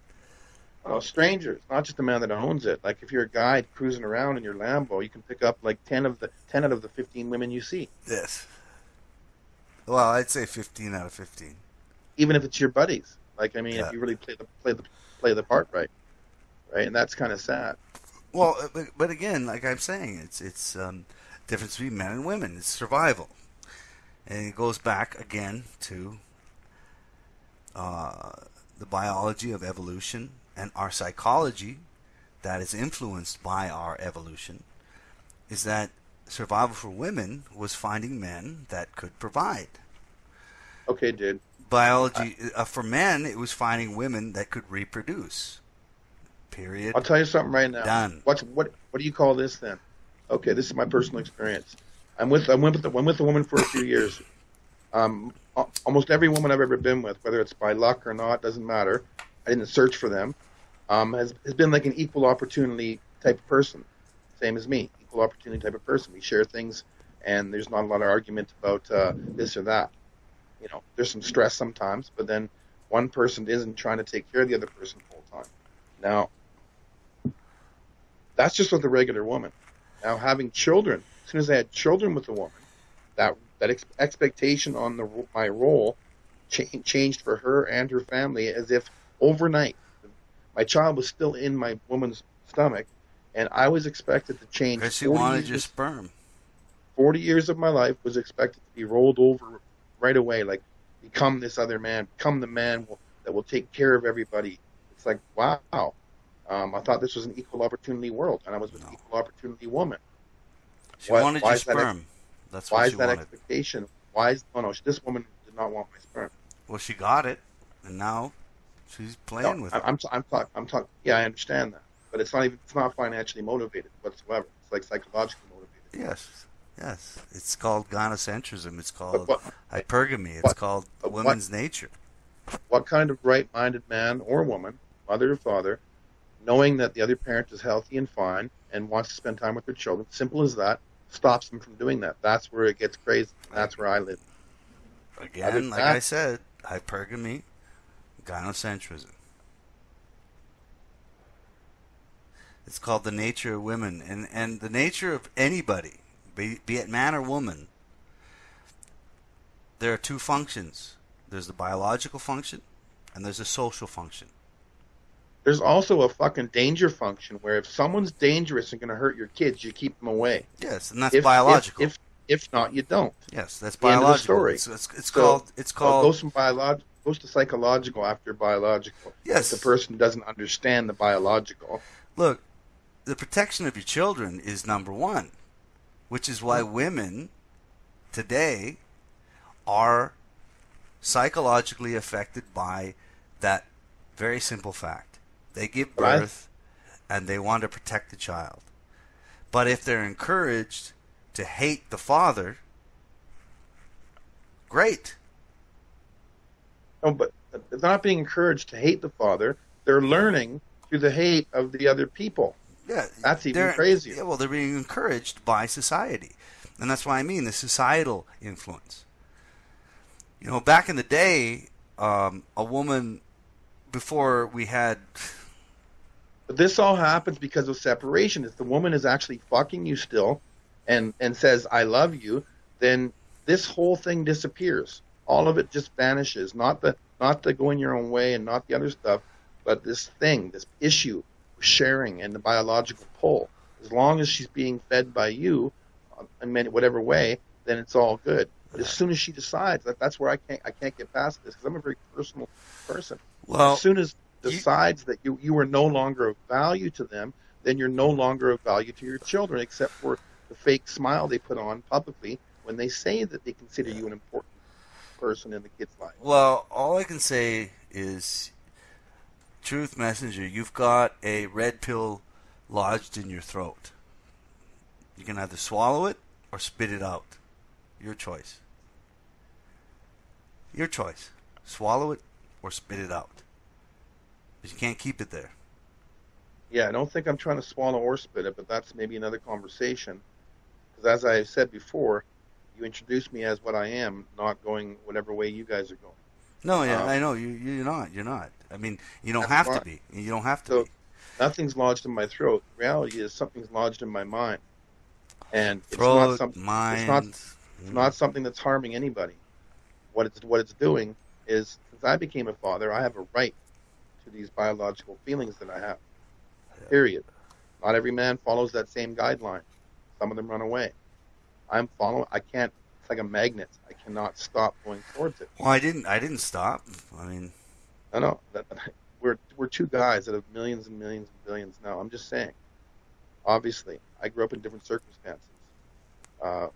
Man didn't do that. Man walked away. but my magnet is different. My magnet is so positive. You And know, you know what's funny, man? All I want to do is be left alone to my devices as an individual man to raise my children in my private space for some time and see them Yes. and do everything, educate them. You said something earlier. You're a man that's not allowed to walk away. And that's most men. You're not allowed to walk away. You're not allowed to. You're not allowed to walk away. Look, I walked away with my kid across an ocean. I walked away. And you know what? And this goes back to one of your points that you made about our conditions, your condition, and depression. Me being here with my kid, you not having your children. I'm living through you, knowing that your kid's in your room, because I can tell that you're feeling a different type of. You're different. Period. I had to fight for that, but I could only fight for it because of my condition in that country. I could not have done it here.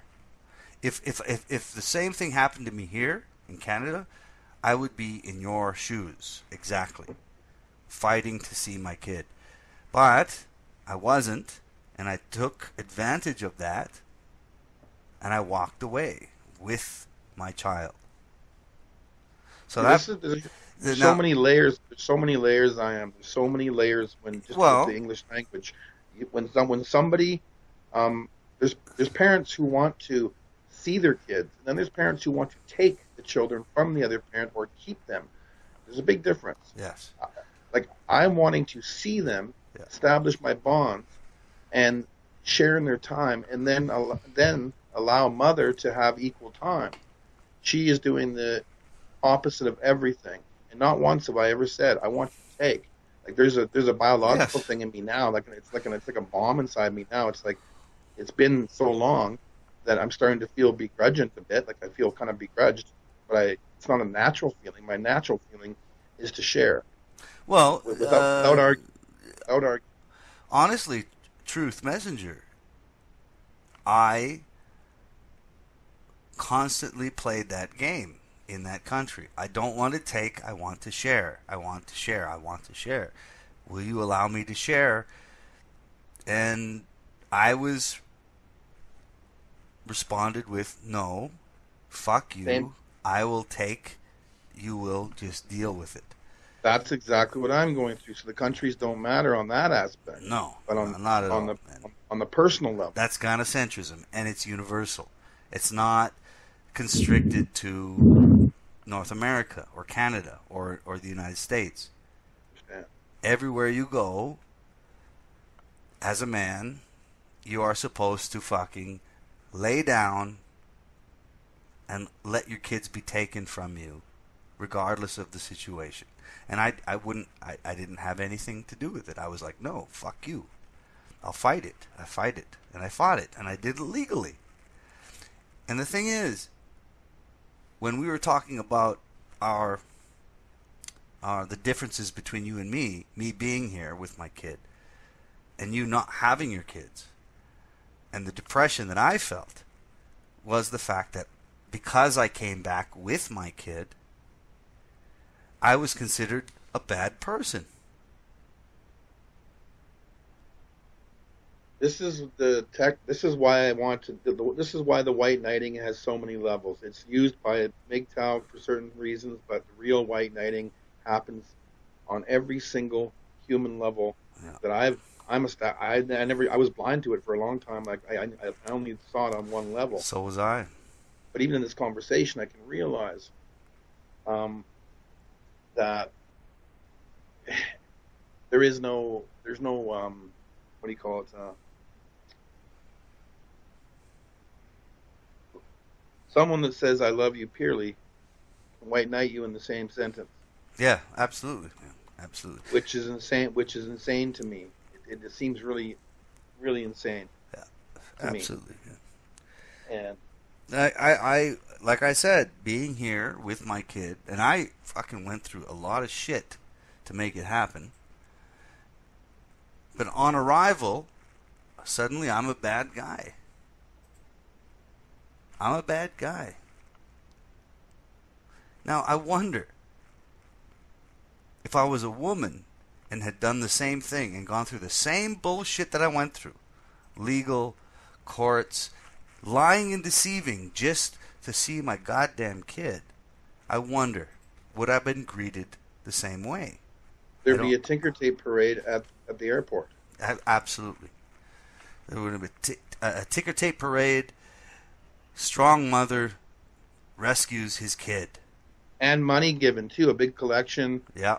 Local collection, food, money, whatever was needed. Yeah. Me coming back with my kid and all the shit that I went through just to get him here so that at least I did, I had some control over his life. It was like she can actually parent your child. You have to have your problems diffused. Yeah. Period. That's the first thing. So that's what's being used against me. Mom is claiming that dad has all these problems that aren't diffused, so he can't manage his child's time properly. He can't manage their emotions. He can't manage anything. Look at him; he's just a loose cannon. And all that's really happened is, I was like, I did the opposite of you. I left one place, came to another place, without my children. Yeah. And I was greeted with the same way that you were. Same shit, man. The same shit. And Which makes no sense. It makes no sense. And I promise you, Jeremy, if you did have your kids, you would have society jamming down your throat. Are you sure you're able to take care of that kid? Right. Are you sure you can be a father? As if moms don't have bad days or make mistakes and all this other crap, too. I'll stick with my guns on this one. The minute the child is done milking from the breast, the very second, even if the child doesn't take the breast and just needs that nourishment and time with mother, let's just say age 2, 2.5. Yeah. At that moment, if father has already been involved with child in those intimate moments, lots of fathers choose not to be. They're scared to hold their children. They might break them, everything. Really? Lots of fathers? Yes, lots of fathers are scared. No, I'm going to call you on that, man. Not lots. Maybe 1 out of 100. 1 out of 100 men is not confident with the intimacy of the earliest tender moments and years of a child. Lots of men aren't. I don't think lots, man. I think that's a part of this whole narrative that they're trying to push down our throat. Oh, men can't be. Men cannot. No. There's no can'ts, dude. You got to start establishing the reality of, let's say, I'm standing on the edge of a cliff, and there's 10 other fucking men standing there, and they're all emotionally attached to me. How many of those men have the strength to actually be intimate enough to come and save my life or fall over the cliff with me or whatever it happens to be? Just a different analogy. Well, I'd fall over a cliff for you, man. This is what I mean, though. Like, having the confidence, some men can go and build fucking, like, the most amazing structures and serve their country and everything, but then the same man is, if it's talking about young children here, not teenagers and shit, when I'm babies and young children, the first couple of years. This is why I say I call bullshit, because a man that identifies that he wants to and has shown that type of intimacy that all the psychology and all the biological shit claims that the child needs with their mother the first couple of years. A father is just as capable right after that moment and before. But as soon as there's no milk being produced and the child does not need to have that strange physical connection with feeding off of this other human being. Yeah. It's those done. Those are daddy's breasts. Yeah. And they're the mother's breasts too, but that dad likes to enjoy them. So point being is, at that very moment, a father and a mother can both parent their child if they want to from 2 years old on without there being any strange psychological, emotional after effects if there's a positive relationship. If there's a positive relationship and the child gets to see both parents if they want to and if the parents want to. Yeah. But at that point, the man is just as capable on every single level of structured everything. Yeah. Folding the towels, cooking the dinners, making the beds, vacuuming, and then going to work. Yeah. Doing it on repeat. Yeah. Taking them to daycare, picking them up, dropping them off, making sure they get the medicine. Well, that's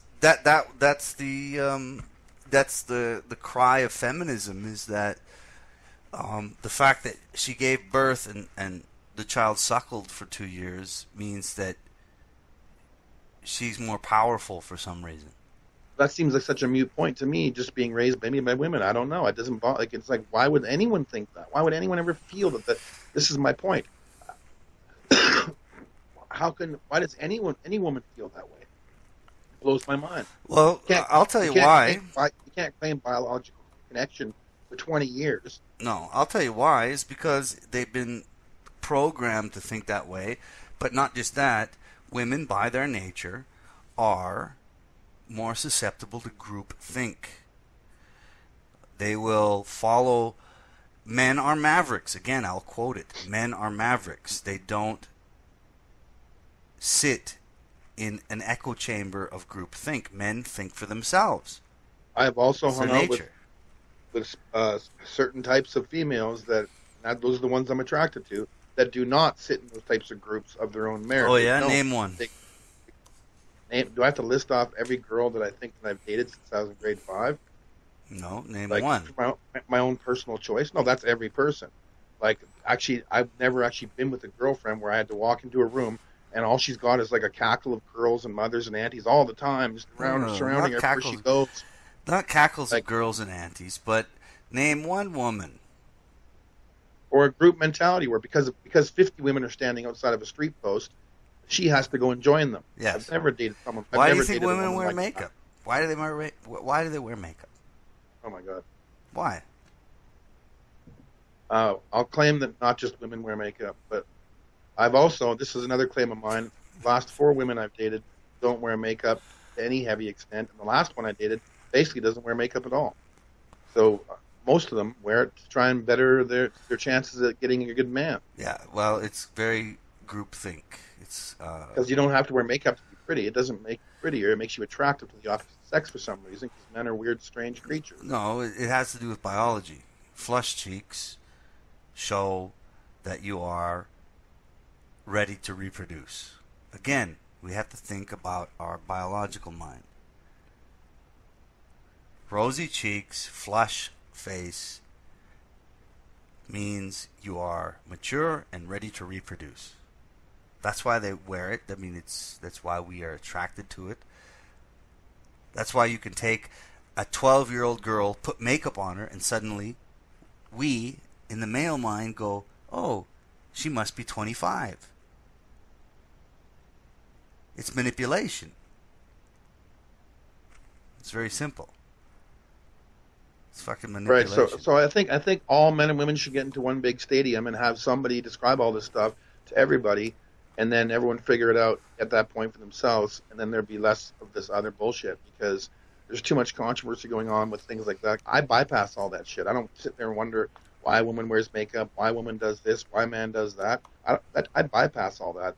I'm just trying to get to the goddamn fucking center of the egg, man. Well, you're trying to get your kids. Where the delicious stuff is. No, that's where everything is, even with friendships, dude. Everything. I want better relationships with lots of friends that I have that I care about because of technology, because of all the stuff that we're talking about. There's like a disintegration between what friendship really means. And so, yeah, I just, at the height of my moment, which is right now at 44 years old, I just want to be a father and raise my children. And when I'm done with that, and I'll get back to whatever it is that I'm doing for myself, because I'm doing that anyway. I want my kids to know me. Yeah, and the point is that you can't. You're not allowed to. Everything's fighting against you to be the father of your own children, and that's where we started with this conversation. There's so many excuses, like, oh, he's not doing this. Oh, you're not doing that. Oh, but he is doing this. Oh, he's not doing that. I'm like, wow, I've never been questioned this many times. Yeah, and you would not get those questions if you're a woman. You would automatically be allowed. No questions. Okay. There's some women who might not even like being born into that role. Like the non-feminist, true functioning woman that's there for herself. Oh, they exist. I know that. I've met them. They might not really like it, so they're in their own scared place. It's like, my God, like men don't accept me because I am woman on so many levels, but then my own women don't accept me because I don't want to be like them, which is a strange place to be in. But anyway, welcome to being a man. That's what I say to those women. Welcome to being a man. Now you know how it feels to be a man. You want to be an individual? You want to have your own opinions? Really? As a woman? Welcome to being a man. Welcome to our world. That's what I say to them. And they probably already know it. I mean, there are women like that. Don't get me wrong, Jeremy. I know. Don't get me wrong, Truth Messenger.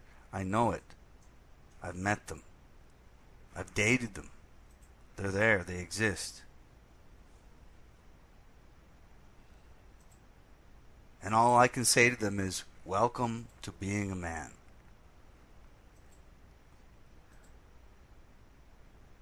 Hey, you know what it feels like to be judged just because we're born with a penis? Welcome. There's a point when this happens. Like I say, man, I had not been involved in a situation where that judgment was being made, where I recognized or even cared or even affected my life. Yeah. Until I had children, which blows my mind. Which just shows that I wasn't some raving, marching around male trying to be whoever he is. Yeah. It blows my mind. It's a space. It's a space, and for me personally, it all leads back to the same point. Well, I could go my own way, or I could be doing what I'm doing, which is my own way. I'm fighting for my children, and nobody seems to want me to do that except for people. I want you to do it, and I think you should fucking do it to the bitter end. No, people want that, but I don't want to have it claimed as a fight anymore, because it's not even a fight. It's an emotional responsibility that one parent is not exacting, and the other parent is being forced to look like this. Like, oh, I'm fighting for this. It's like, no, I'm actually just waiting. Is what the word should be. I'm waiting. Yeah. I'm waiting. Quietly I shouldn't have waiting. to wait. I shouldn't have to wait for more than. But even I'm guilty of using this word fight. I'm like, man, because it feels like I'm fighting, but really, I'm just friggin' waiting, and my kids are waiting, and there's no value that can be placed on that. And I'm sick of watching men and women involved in all the different policies and regulations of the places they work, trying to help me, when really all mom has to say is, he fed her a cookie for lunch, and that means I can't take care of my kid because I fed her a cookie for lunch. Well, what about the carrots and the chicken that you didn't see me feed her half an hour before that? You know, it's like crazy stuff. That's how simple and stupid it is. I know, man. Yeah, so I'm done with it on so many levels. But, well, I'll tell you, man. I had to wear a disguise. Okay, and I took a motorcycle and wore a disguise, and I stood outside of where my ex-wife worked for 2 hours, sitting on a motorcycle with a full helmet, gloves, everything, so that I couldn't be recognized. To follow her home so I knew where my kid lived. I had to do that. So you didn't wear her favorite shirt while you were sitting? No. It's like, oh, there's Ayam. No, I did everything I could. And it's funny, I had to take time off of work to do that. I had to say to my boss, I have to find my kid. And my boss said, well, why don't you wear a disguise? And she was a female, by the way. And follow her home from work. And I said, that's a great idea. I'm going to do it. Dad? And then I took the time off. The kid's calling you. I took the time off. Stood outside. I knew where she worked. I stood outside in a motorcycle, waiting for her to come out. Waiting. Saw her, and I followed her through Jakarta traffic to find where my kid lived. I didn't know where he lived. She wouldn't tell me. It's that kind of shit, man, that you go through, and then you realize, fuck this. Fuck this system. It's the responsibility of the person that enacts the first action, and that's what it comes down to. So, I'm like blinded by the light now because it's been happening for so long that unless I actually go kick down the door, do what I shouldn't do, and actually love my children when I want to, how I want to, and why I want to, I'm not going to feel good about it, because even once everything gets established, it took me that long to get the good graces of all these people to agree that I'm a decent enough human being to raise my kids. As my children are saying, "Daddy, Daddy," every night and day, wanting to actually live with their dad. Yeah, you know what pisses me off, man? Crazy. You know what pisses me off? Craziest thing in the world. You know what pisses me off? Truth. It's an interview. It's a giant interview. It's like a big job interview. It's like, what? Is this ever going to end? You know what pisses me off, Truth?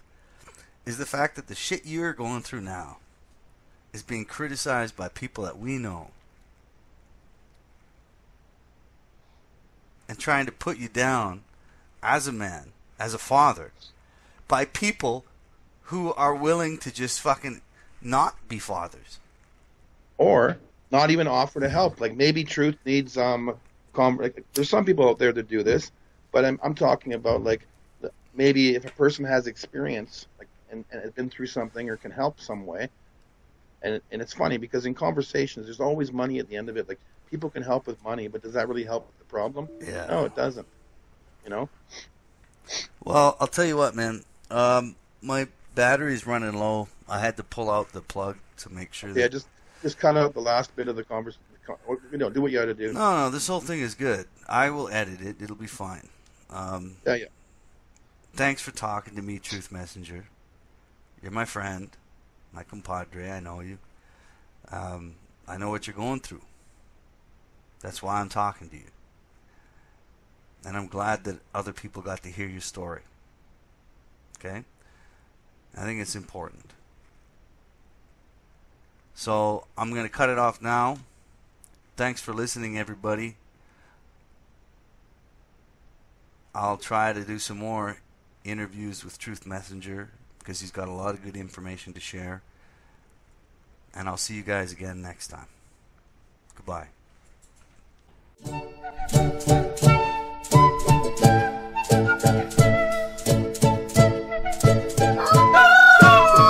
Ayam, ayam, ayam.